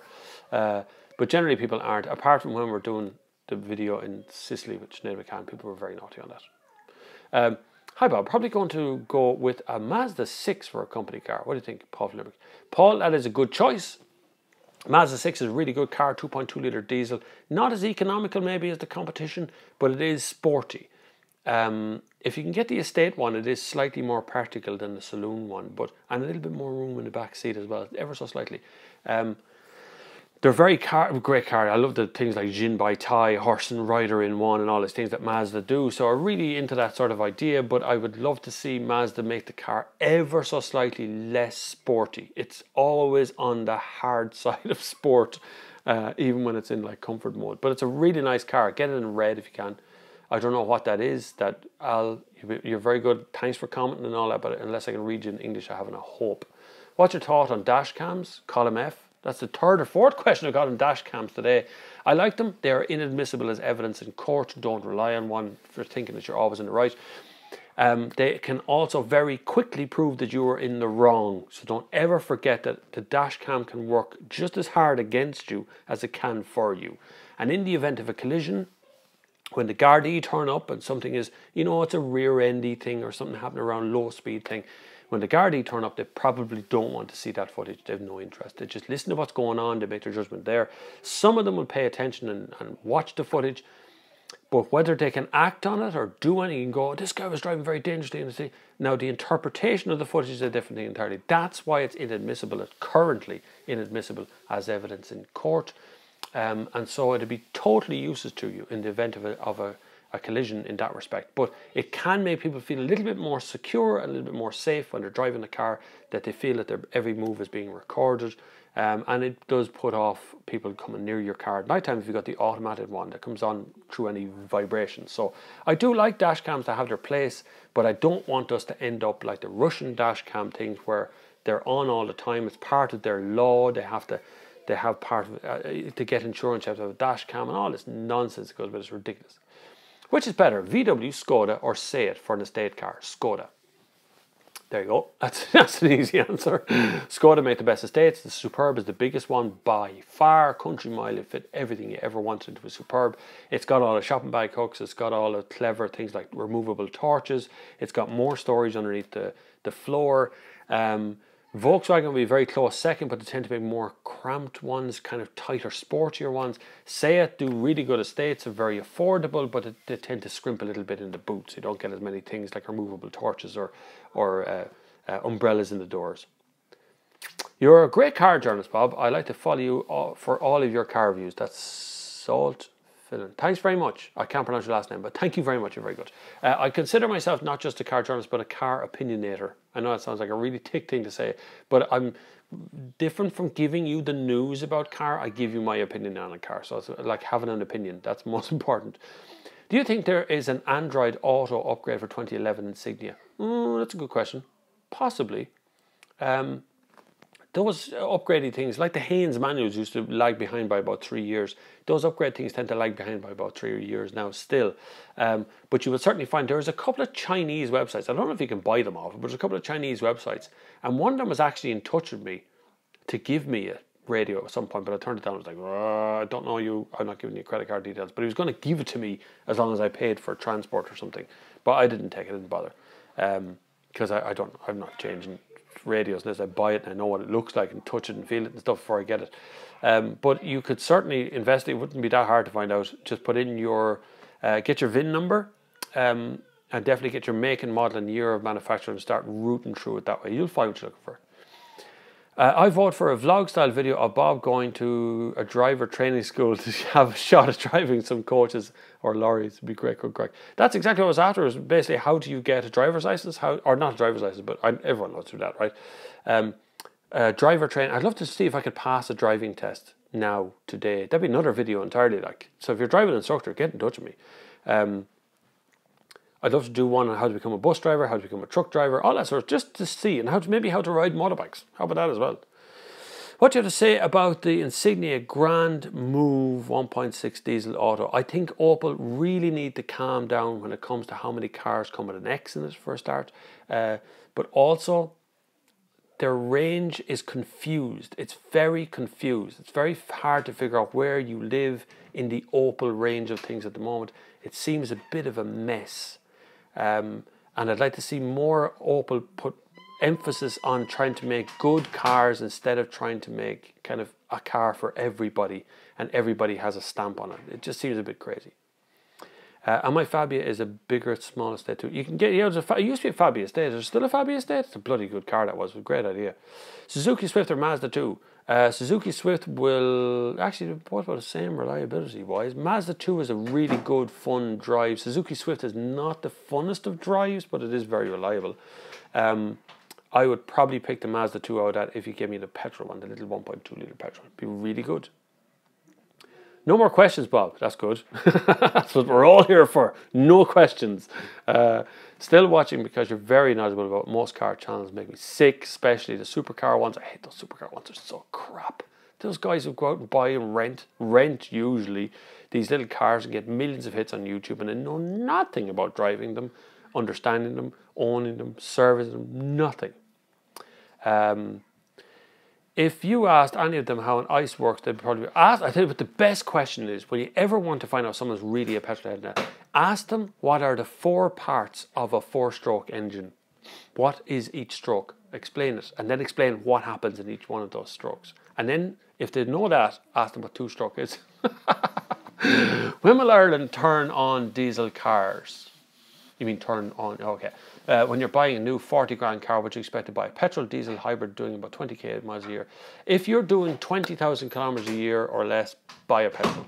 Buy a petrol, buy a hybrid, buy electric. Any one of those 3, particularly the very modern electric cars, they will easily do 20,000 kilometers a year without a doubt. If you're stuck in city traffic, petrols are going to be all the way because it's so much lighter on fuel. It gets 0 to 60 times, or about the same. Turbos are very good these days. They're very reliable. There's just so much to offer from different brands of cars out there that don't have to go diesel. Ireland needs to come down from 96% diesel on the forecourts out there to about 50% diesel. And then we'll have cleaner air, cleaner oxygen. The EPA was in touch with me recently to explain that Portlaoise has one of the cleanest environments, air quality environments in the country. I don't know how the hell that happened, but it's there. So we might be just all petrol heads on here. But definitely under 20,000 kilometers a year. Remember, 20,000 kilometers a year is only about 15,000 miles. It's so small, less 13,000 miles. Buy a petrol one, particularly if you're from Limerick. Great place too. My father's originally from Limerick in Glynn. Say it make quite boring cars. They're like cheap VWs. I won't say boring. I tell you, you get a Cupra or get an FR, but particularly a Cupra, around a track in Montella, it's faster than a Golf R. AliExpress is a good place to search for entertainment solutions. Correctamundo, that's a good place. You could try eBay as well. eBay's got to shite these days. But there's another couple of Chinese sites. I remember one night this guy, I'll find it out. I'll put a link up at some point somewhere. Just a little few messages as well. I am on Instagram. So many of you have newly followed me on Instagram. I think I have 750 followers or something on Instagram. But I'm there at Bob Flavin on Instagram, and I do put up Instagram stories, which means you get the kind of live look at what's going on and what I'm doing. I also put up a lot of the drone footage there as well, and photographs. It's not just cars, but I do running. I'm going to try and fit a run in today at some point before it gets dark. So there's a lot of that goes on Instagram. I'm also on Twitter. I'm also here, of course, on YouTube. I'm on Facebook. I hate the thing. I have no interest. It's a kip. It's a hole in the ground. It's nothing but advertising money. I hate Facebook. I cannot stand the yoke. But yet I have messages only because my family's on it. So they can send me messages. But definitely check out Instagram. Also, there is a little link in the comments below down there for, what do you call that thing? It'll come to me in a minute. Where you can give me money at patreon.com. You can give me money on patreon.com down below. Click the link and give like £2 a month or 10 quid a month or whatever you can. I'll be forever grateful. There's different things that you get there as well. I'll run a competition for Patreon at some point.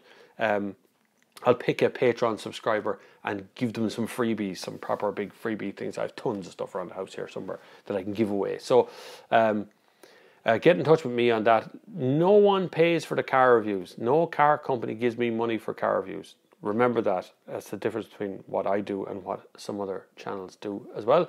Man, I love our 2000 Octavia sedan. Unfortunately, after 290,000 kilometers, the engine consumes a bit too much oil and the color is gone, the outer coat. Get it resprayed and clean out that engine.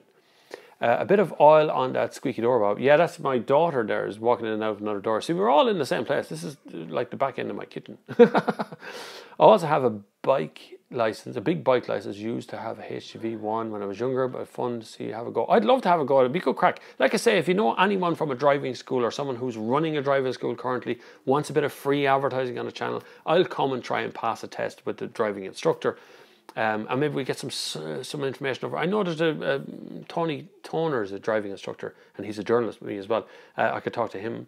Ex-Garda used to teach to Garda to drive, so but he's very advanced in that respect.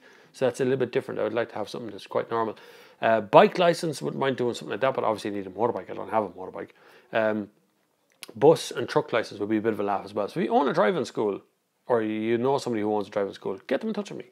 We'll sort out some free ads for them on our channel here. They can talk about their thing as long as I get my driving lesson done.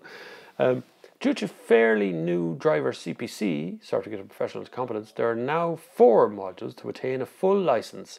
Theory and hazard perception test. I'm pretty good at that. I don't crash very often. Driver CPC case study test. Don't know. Driving. There's 4 bleeding tests. What sort of a... for driver CPC demonstration test, safety inspections of vehicles. I probably passed them handy enough. Yeah, it's just that there. It's grand. Hi Bob, should I change my Q7 this January or wait? Is there a new one coming out? Do you really want another Q7, John? I mean, do you want to change a Q7 for a Q7? Is that what you're after? Q7 is really nice, actually. I'm not too sure about the new one. It looks a bit slightly awkward on the rear end. That big clamshell thing in the back, it makes it look ever so slightly awkward. There will be a new one. When was the last one? The last one was a refresh. I think it was about 2 or 3 years ago. So yeah, there should be a new one out relatively soon. Whether Audi's going to go down that route or not. The next one will probably be a plug-in hybrid, I would imagine. You wait and see. You think I'm crazy, but I tested an Audi A8 3 years ago. That was a hybrid version, and it felt like a feather. Didn't feel like an Audi A8 at all. That's why it didn't sell. That's why I said quite boring. Not all of them are boring, but overall I just forget to say it exists. I'm sorry, but that thumbnail is slightly terrifying. What thumbnail? Did I put a thumbnail on this thing? I didn't know.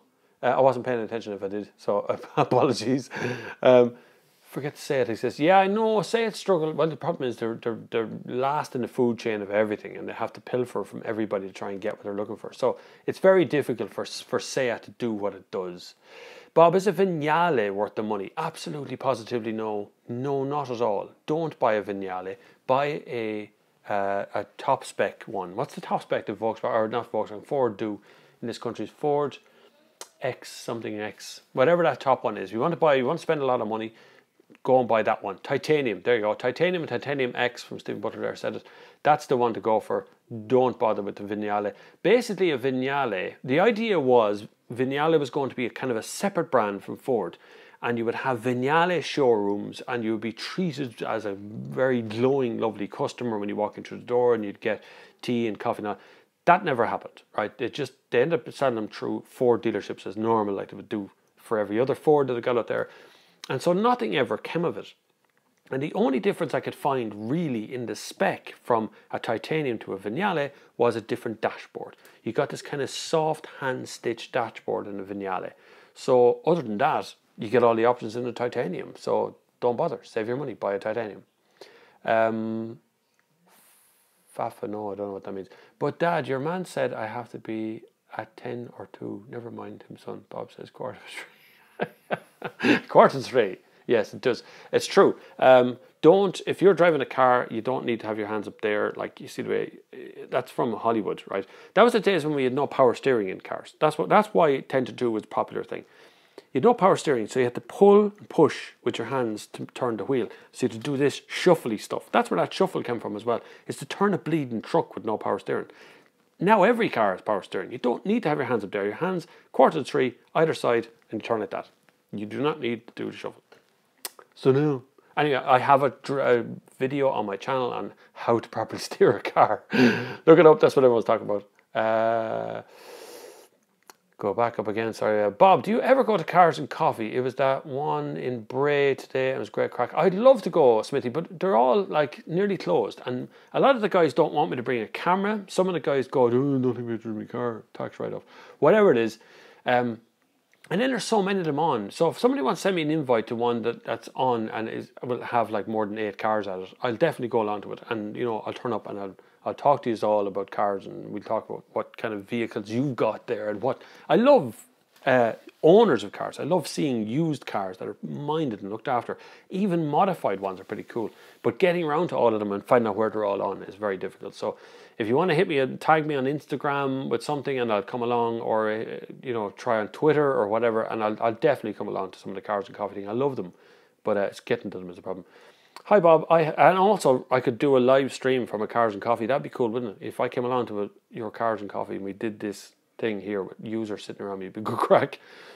Hi Bob, I've been very happy with the Q7. What else do you recommend? I need to pull a horse box. You need to pull a horse box. What you need is torque. Horsepower to keep it going, not the horse in the back can stay still, but the rest of it is horsepower. You need a very torquey engine. Audi do probably the most torquey engine you have at a sort of an affordable, usable vehicle.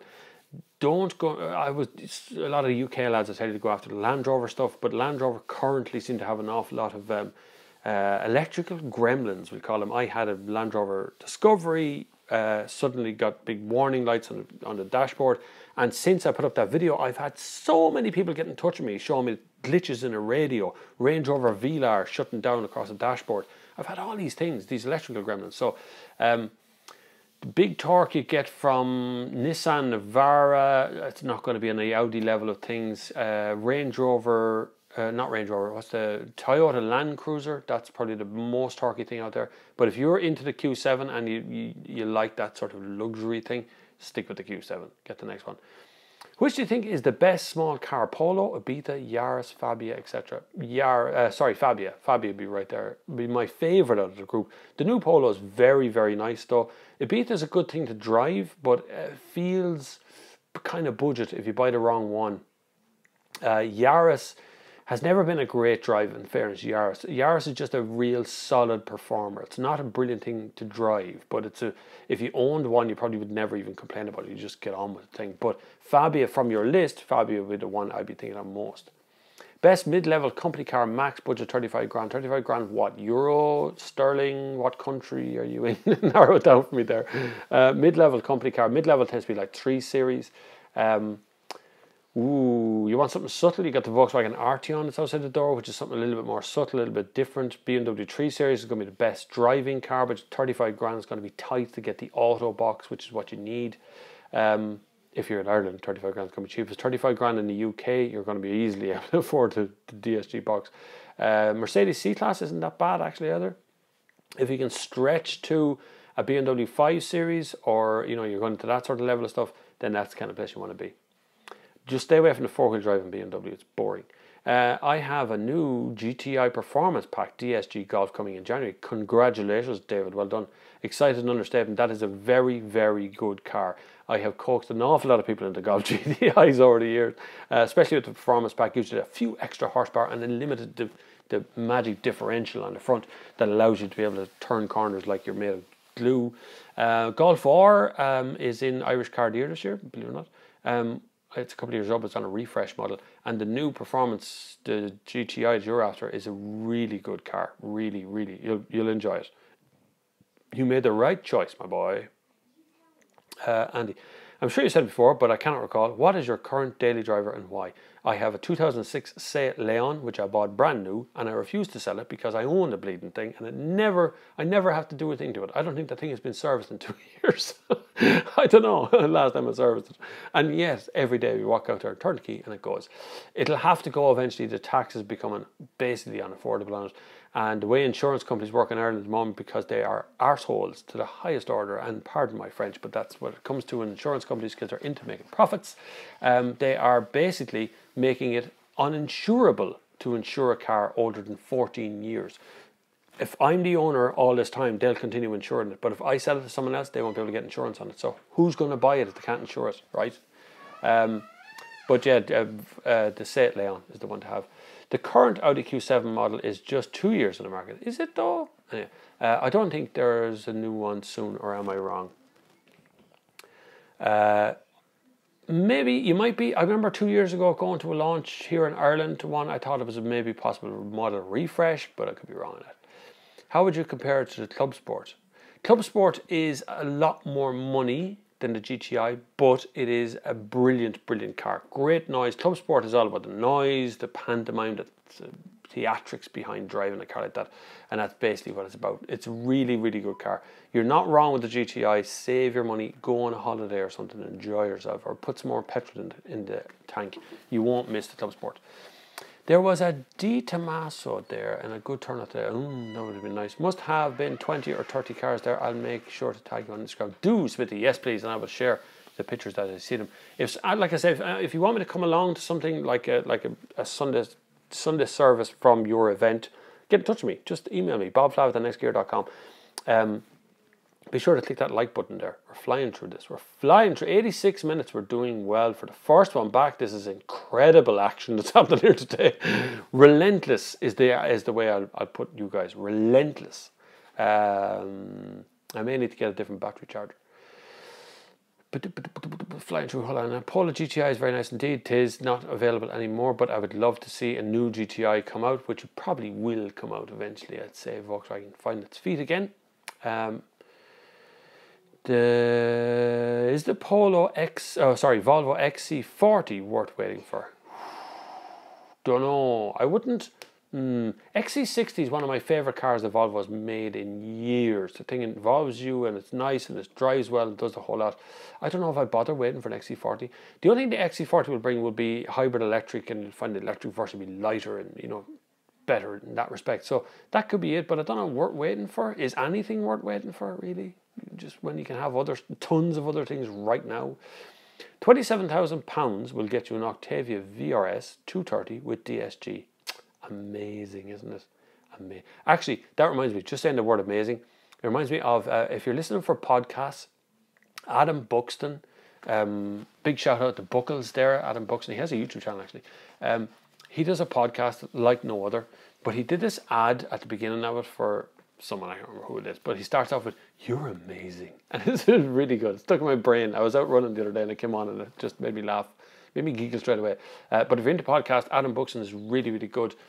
Rula Histipa, which is Richard Herring's Leicester Square Theatre podcast. It's very adult, but it's also very good. Rich Roll is, if you're into health stuff, it can be good, but sometimes it's very airy-fairy and it just gets on my nerves. I end up having to turn it off. I don't listen to car podcasts, by the way. For me, it's 1 Fiesta, 2 Yaris, 3 Fabia, 4 Swift. Yeah, the Fiesta. Fiesta's often overlooked. Yes, it's one of the best-selling small cars on the market.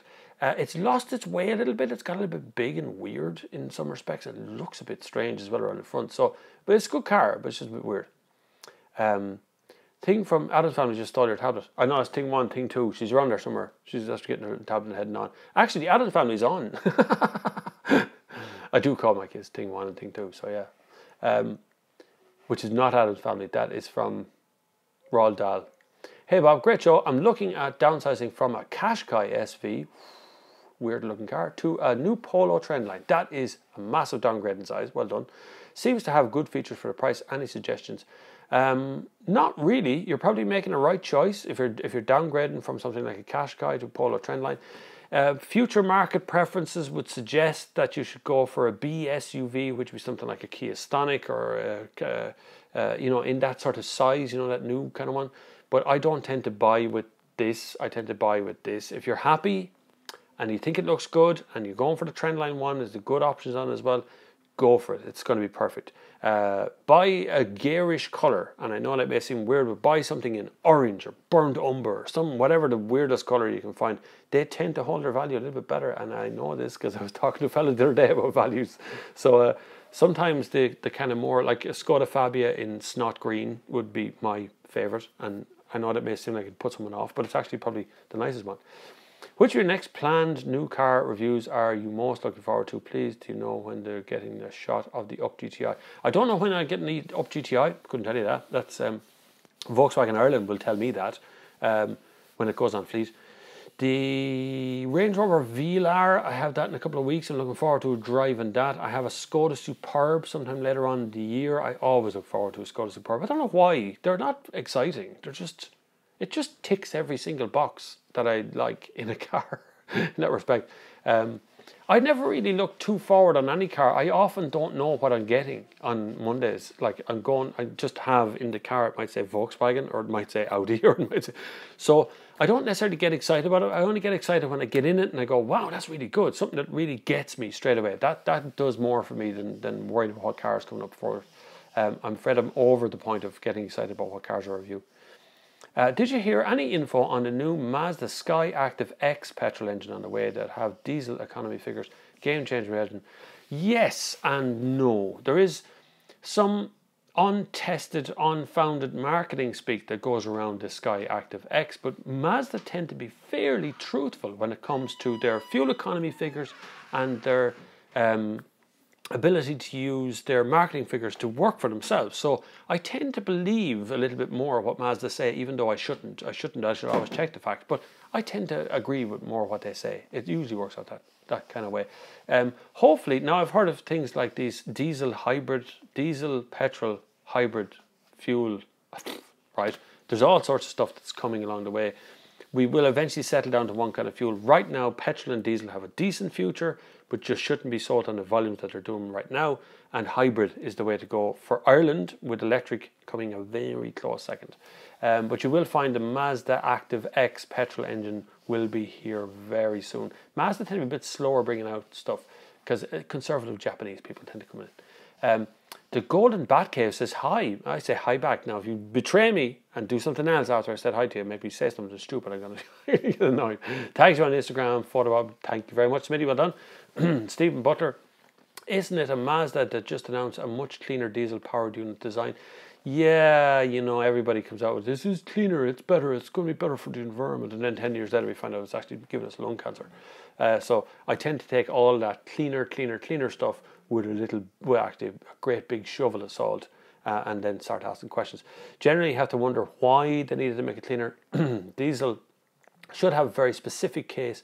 It does well in cruise mode, tends to be big engines, so a 3-litre diesel will do better fuel economy in a motorway than a 1.6-litre diesel. From the same company even. So it's just the way life is. You should definitely hit up Skoda Ireland for a long-term year's review of Skoda Superb Estate. Amass your followers to petition. Yeah, get in touch with Skoda Ireland. Tell them I need a Skoda Superb for the next 12 months. What was your first car and what was it like? Oh my God, it was a piece of crap. It was a Datsun Nissan Cherry. So it was the point where Datsun was dying off and Nissan was buying out the company. And so it came with both names on the back of the car, Datsun Nissan Cherry. It was taxed and insured as a 1.3 and it was actually a 1.6. I didn't do the engine transplant. I didn't find out till like 12 months after I bought the car that the fella before me met me and goes, oh, that was my car, that's a 1.6. It was down the tax book as a 1.3. It was also canary yellow, bright yellow. It was a dreadful car. But I loved it and it cost me about £100. It cost me about 18,000 million euro to bleed and insure it though. Where were we? Lol, still watching because all the supercar channels are shite. They are, you're right. Although Shmee seems to slightly more passionate and nice. Also, family friend is a bit screwed because he's got an '06 Continental GTC. Sophie, you know on my desk over there, there's a charging unit. Will you give us that little Ford charging unit? She's going to get me another charging unit. See, I have assistants. The girls are big enough and old enough now to get asked to do things. It's great. They used to be babies. Also, family friends a bit screwed. Yes, the supercar channels are... Look, it's just getting views. It's getting free cars is really what they're after. Or renting cars and getting provided stuff and that. So there is an element of that to it. But, you know, everyone has their place. You guys are real petrol heads. You know the stuff, not a charging thing. The Ford charging thing. You know the Ford charging. You guys are smart enough to know exactly what you're doing when it comes to cars. A lot of people aren't, and they're kids and they watch the supercar things and think it's great. But 06 Continental GTC, yeah, no, the Continental GTC wouldn't be worth anything. Thank you very much. I got this Ford thing. See this Ford ST line? It's a charger, has a torch on the bottom, which is really useful. But you'd be surprised. But it also charges phones like I'm just doing right now. So hopefully I will charge it properly because my Mazda one is nearly out of juice. As big as that is, unfortunately this one is starting to fall apart. Not fall apart, but the little thing here is loose, and sometimes it says it's fully charged up to 4 bars, then you plug in something that doesn't charge. So that's a Mazda one. So Mazda, that was a really great gift. It lasted about 4 years, that did. Now I don't think it takes a charge anymore. And Ford have given me this one, which is smaller, lighter, with a torch on the end. It's brilliant. Which you can also power a phone, which is the most important part. Are you looking forward to the new Mercedes-Benz CLS, an option for the shooting brake? Yeah, that's where Mercedes should concentrate. Mercedes are very good at big cars. But unfortunately, in this country, people want to drive an S-Class, but they're not willing to pay for the bloody S-Class. So we get cheap S-Classes here. We get ones that don't have all the options ticked. And yet Mercedes continue to tell us about the perfection that the S-Class can do and how many miles I'm doing and all this self-guided system, and none of it's all options here. So I'd love to see Mercedes really put their cards on the table and go after the competition, and I'd love to see that happen. But unfortunately they're going on a route of kind of changing the operation of the brand, the Mercedes GLA, the Mercedes X thing, which are both Nissans. It just doesn't make any sense to me. Hello Bob, Davis from Thunder Bay, Ontario, Canada. Nice! Nice to Sunday service again. You are the priest of the autos. I'll soon become Pope of the autos. Afternoon, Father Bob, says David Thompson. Afternoon to you guys as well. Welcome along. We are 96 minutes into the Sunday service. The Sunday service is always a brain hemorrhage of a thing to do. I still have a coffee. Even after 96 minutes, I'm still drinking the same coffee. It's cold now, but it's okay. I'm used to that. I can hear my grass growing. It's so warm outside. What is happening with the weather? And like this climate change thing is real. You deniers need to cop on. When you see an Audi approaching you on the road, do you prepare yourself for a near accident? I always do. There is a certain kind of driver of an Audi, and there is a certain kind of driver of a BMW, that's for sure. They tend to be a little bit more enthusiastic, we'll say, than other drivers, but that's okay. Man City 2, Arsenal 1, says David Thompson, just in case anyone needed to know. Both BMW and Mercedes sell more crap cars than luxury cars. They are both trading of reputations from years ago. That's Stephen Butler. You're kind of right, and you're also, in some ways, you're kind of wrong. Each country does its own thing. So if you go to Berlin, and we had a user there a few minutes ago from Berlin, and you get into the you know, those prosthetic limb orange taxis they have over there, they're all Mercedes. They feel very cheap. There's a reason behind that, because it's just the way that Berlin has had it in a tradition. But in Ireland, and even like the song, "Oh Lord, won't you buy me a Mercedes-Benz?" It's always been elevated to a different level. And yet when, like, the press cars I get are usually very impressive. And then they give me the GLA and it feels every bit of Nissan Qashqai. And when I complain about it, then it's like, shut down. They don't want to talk to you about it anymore. Then the X is launched and it's like, what is this thing? It's an off-road car from Mercedes. Why did they even want an off-road car? What's the point of one? And now they have such a lineup. If you open a Mercedes, you go to a Mercedes dealer and ask them for a price list. look at the pages and pages and pages of price lists you go to try and find the car you're at. So it's very difficult in that respect. I'm not talking about Mercedes Ireland generally, I'm just talking about Mercedes. As a company, have lost what it was that gave them the three-pointed star effect. They've kind of tarnished it a little bit.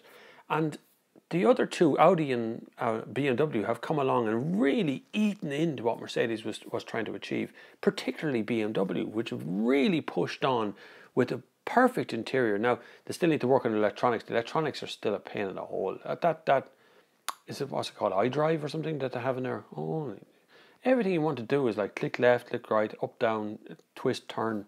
Audi make a very simple one. I like it. Bob, you see the report in the BBC News that shows that modern cars are more dirty than older car models due to the way the car industry is turning. The engine is to suit the needs of the emissions testing. Correctamundo. There is a really good article I read yesterday on the BBC website. A user there got his father's car, which is a more modern car than his ancient Golf, and put them side by side, but against more modern cars. So depending on how modern you get. Cars have always been tuned to pass a test. So if you think of real world analysis, right, they don't make a car to be the best car it can be.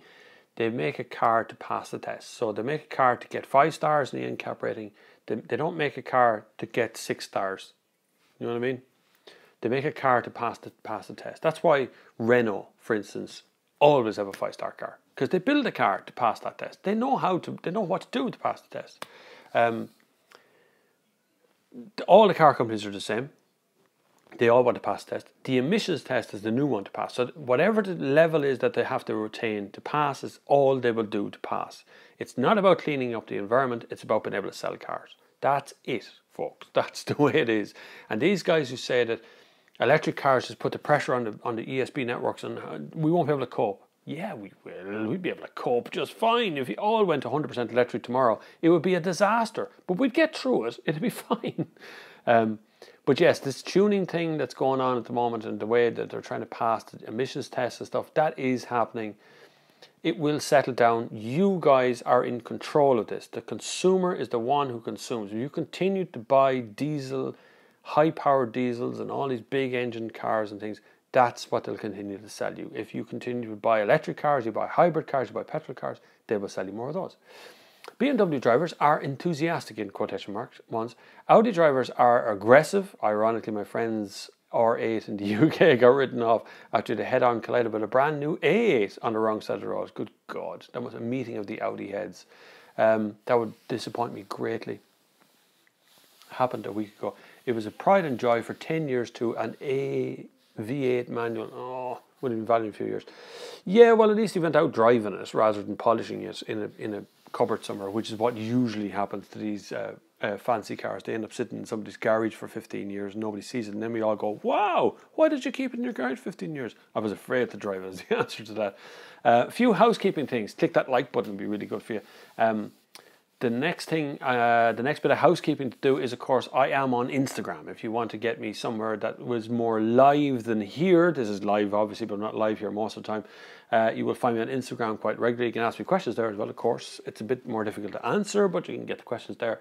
I am also on Twitter. I don't tweet as much because I find a very negative place. Twitter is a very competitive, negative environment. It really does get into your brain after a bit. It's quite hard to deal with it there. But I do tweet a bit here and there when I see things that I like. And I do answer questions there. So you can follow me in those two places. I am on Facebook. I don't use it, so don't bother with it. It's just really not that worth it. I'll only ever get to your answer there. It could be 3 or 4 days before I check in on Facebook.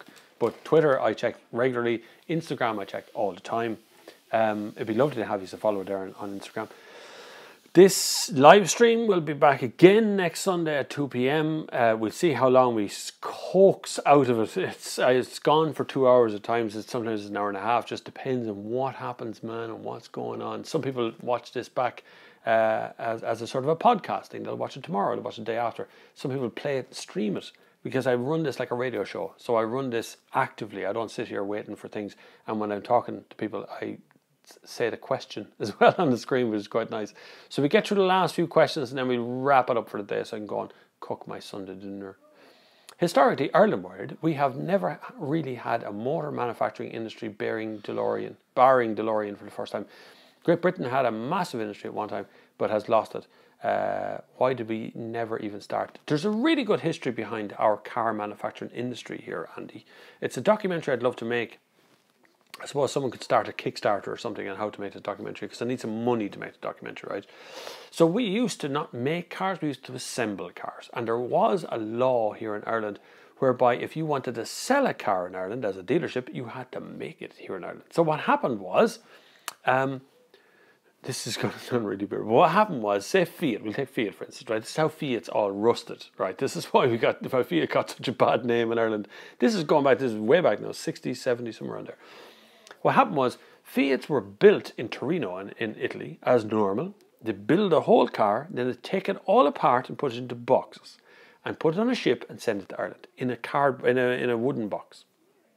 I send it over to Ireland. It'd be brought into Dublin, so it'd sit on the docks for a month, and then be brought up to Dublin, assembled, where it wasn't assembled in a clean environment, and then it'd be sprayed and sent down the country. And of course there was rust and there was dirt and filth and everything get into the car over on the boats on the way over. And that's how we assembled cars in Ireland. Then we had the last remaining factory in Ireland was Ford in Cork, was the last factory. Ford are still in Cork, Ford headquarters, they don't make anything anymore, but Ford headquarters were in Cork. And that was the first plant outside of the US to make a Model T, to make a Ford of any kind, was here in Cork. The first time a Volkswagen Golf was ever assembled outside of Germany was here in Ireland. Volkswagen Beetle was the first one ever assembled outside of Germany, was manufactured here in Ireland, in Dublin. So we have a history of manufacturing, not manufacturing, but assembling cars and car culture in this country. And it's nearly gone and no one's ever made a documentary about it. I'd love to do it, but I'm not sure I'd get enough money to do it. Would be the thing you'd need. I'd need probably 10 grand or something to make that kind of, because you have to, and people who are involved in it are dying now. The men and women who are the MDs and the people who work there, they're all getting to the age now. It's pointless because they're too old to talk to. Now joining in, can you tell me what is the horsepower rating on the Audi A5 Sportback 2-litre TDI turbo? I have no idea. Ask Sinead McCann, I haven't a clue. She does the numbers. I don't know. Audi A5 Sportback 2-litre turbo, which would be petrol. Talk about 230, 240 horsepower, something like that, I suppose. We had a TMC costing 2, although it was a shitty rip-off of Lotus 7. Yeah, most cars back then were kind of rip-offs something else. What's in the pipeline? I have no idea. Whatever's coming in the pipeline. What cars are coming? Loads. I've actually got 3 cars booked next week. I'm in a Stonic, a Qashqai, and a Volvo XC60, I think. I don't know. And a Car of the Year award as well, of course. Yeah, I mean, more of a mainstream car. Is there still a similar setup in Northern Ireland across a car company? There's a couple of car companies in Northern Ireland. There's actually, do you know, the electronics for most of Volkswagen stuff is made by a company in Galway. The dashboards for Volkswagen Golf last year's model, the one, not this model, the model previous to that, was made by a company in Cork, as far as I know. So there's still stuff being made in Ireland for car companies. Paul is leaving us. By Paul. Russ Catrell would say the same. Future of big premium brand cars is limited. Could we see more luxury compact cars? If you look right now, Ross, you get more options in a basic 5-door hatchback than you do in like a top end spec Audi, Mercedes, BMW, any of them cars. Kia have a 7-year warranty, limited to 100,000 kilometers. But they have touchscreens, they have cruise control, they have LED lights and things, and this is just standard, the first one, and it's like normal, and everything is an option on the luxury cars. So the luxury cars are becoming, they have to lower their price some way, so they take out all the kind of fancy options, and the mid-spec sort of standard cars are getting all those options thrown into them. Get RT onto, I wouldn't ask, RT would not entertain me. I don't know what it is about RT and not really entertaining ideas for me. They all wanted, RT want everything on a plate, finished, done and dusted, ready to film, and you hand it to them, and then they walk away and say, thanks very much, bye, we'll make someone else will make it for you. That's what happens at RT, and that's what I'm hearing from a lot of people out there. So I'd like to independently produce a documentary, because then you're not restricted to advertising. I'd like to independently produce a documentary for online consumption. for you guys, just for you guys, and put it out there in that respect and let that documentary take place so I could tell the story as it should occur, as it happened. A lot of context in the history end of things to make that happen. It is possible. Like I say, if maybe someone started Kickstarter or something, I could get things done in that respect. But you'd need about 10 grand. I reckon about 10 grand would probably get you started. RT would, another reason, Andy, it's not about the bargain. RT would tell you, no, you couldn't make that for 10 grand. It had to be 150 grand or 200 grand. That's it. Stonic is the worst name ever. Yeah, it sounds like something you have to get removed. It sounds like I'm going to get that Stonic taken out. It's killing me. You know, I was actually messing with a friend of mine, Neil Briscoe, the other night on Twitter, who were coming up with sentences for car names that sound like medical conditions. So it was cool. I fancy a gin and tonics is David Thompson, or gin and stonic. That's even better. Actually, I saw that from Kia Ireland the other night. They tweeted out they had fizzy water. It was stonic water on the table. It was good. Cool show today, says Thomas. Thanks, Thomas. What's your favourite driving song? Mine are what? Front by The Who and Money by Pink Floyd. Yeah, Money's a good one, actually. I don't know, it depends on the mood. If I was travelling quite a long drive, I'd probably pick a podcast, some sort to listen to, not music, because music does donate how fast you're going to go. Something relaxing. I drove back from, we were driving from Sicily. We drove from the hotel to the airport and listened to Radiohead. So all the way there, because it was what was on my phone. I also listened to what's those lads called? The Sleaford Mods. Look them up. That'll frighten you. It's a punk. Sleaford Mods is scary. I have a choice of a company car between 35,000 and 42,000 value. I have 2 kids. What car do you recommend? Jason Cassie, by your name, I'd say you're probably in Ireland, so I'm going to take it. It's Euro and Irish prices we're dealing with. Company car. So for a company car, you're probably going to be diesel. 35 to 42 is in the range price band of, say, Audi A4, but you're in the kind of mid-spec band of something that Skoda does. So Skoda Superb, Skoda Octavia. You could have a Skoda Octavia RS diesel version of it with DSG for around that money, which would be a really good car. But there's so much choice in there. When you've got a family, you've got to think something along estates, or you're going to have to go for that kind of off-roady look. So maybe the new Karoq is on the way as well. It might not be on your list yet, mind you. There's so many, you've got so many choices in there. Really take your time and consider what you're doing. Don't worry about resale value, just let that happen. Crowdfunding potential for documentary right there then. Yeah, I was thinking that as well. I'm trying to get people to pay on Patreon is hard enough without asking them to pay money on Kickstarter as well. Rush, Red Barchetta. That's a good song. What do you think of the Toyota Avensis? I would imagine, John, you're talking about used cars. I don't think the Toyota Avensis has a big future in Ireland. I think Toyota's starting to push away from the saloon now and starting to push towards the hatchback thing.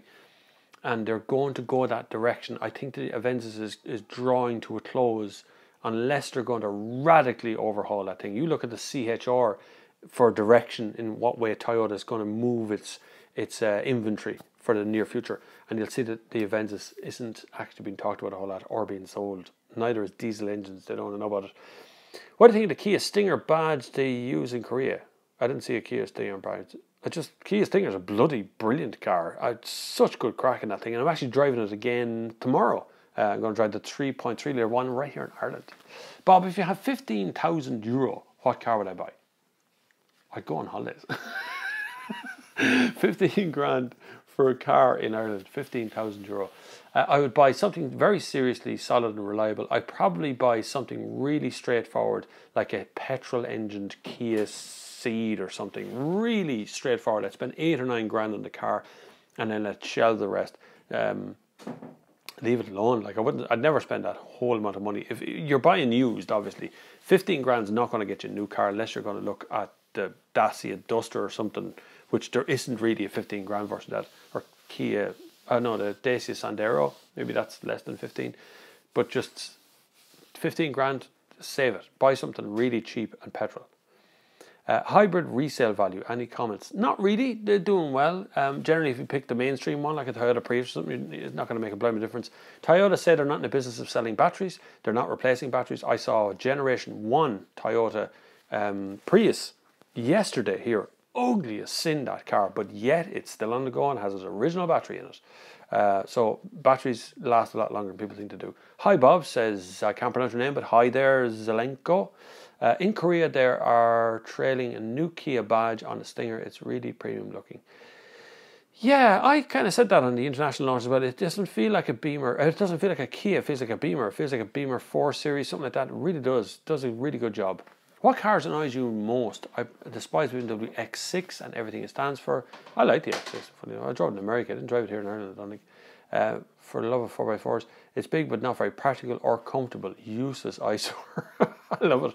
Yeah, I kind of like it. It was an X6M I was driving, in fairness, which is the M6 basically. What car annoys me most? Nissan Tida. What's the longest road trip you've done in, and what ideally would you like to do at some point, and in which car? The longest road trip I was ever on was 3 days in a Skoda Fabia, driving from Lisbon in Portugal to Dublin in Ireland for Skoda. Not for Skoda, but just to bring back Fabias to Ireland. Amazing trip, great crack. It was a very long trip though, it's very long. My ambition would be for next year to drive the longest road in the world. Would be something I'd love to do. It's another kind of a Kickstarter thing as well.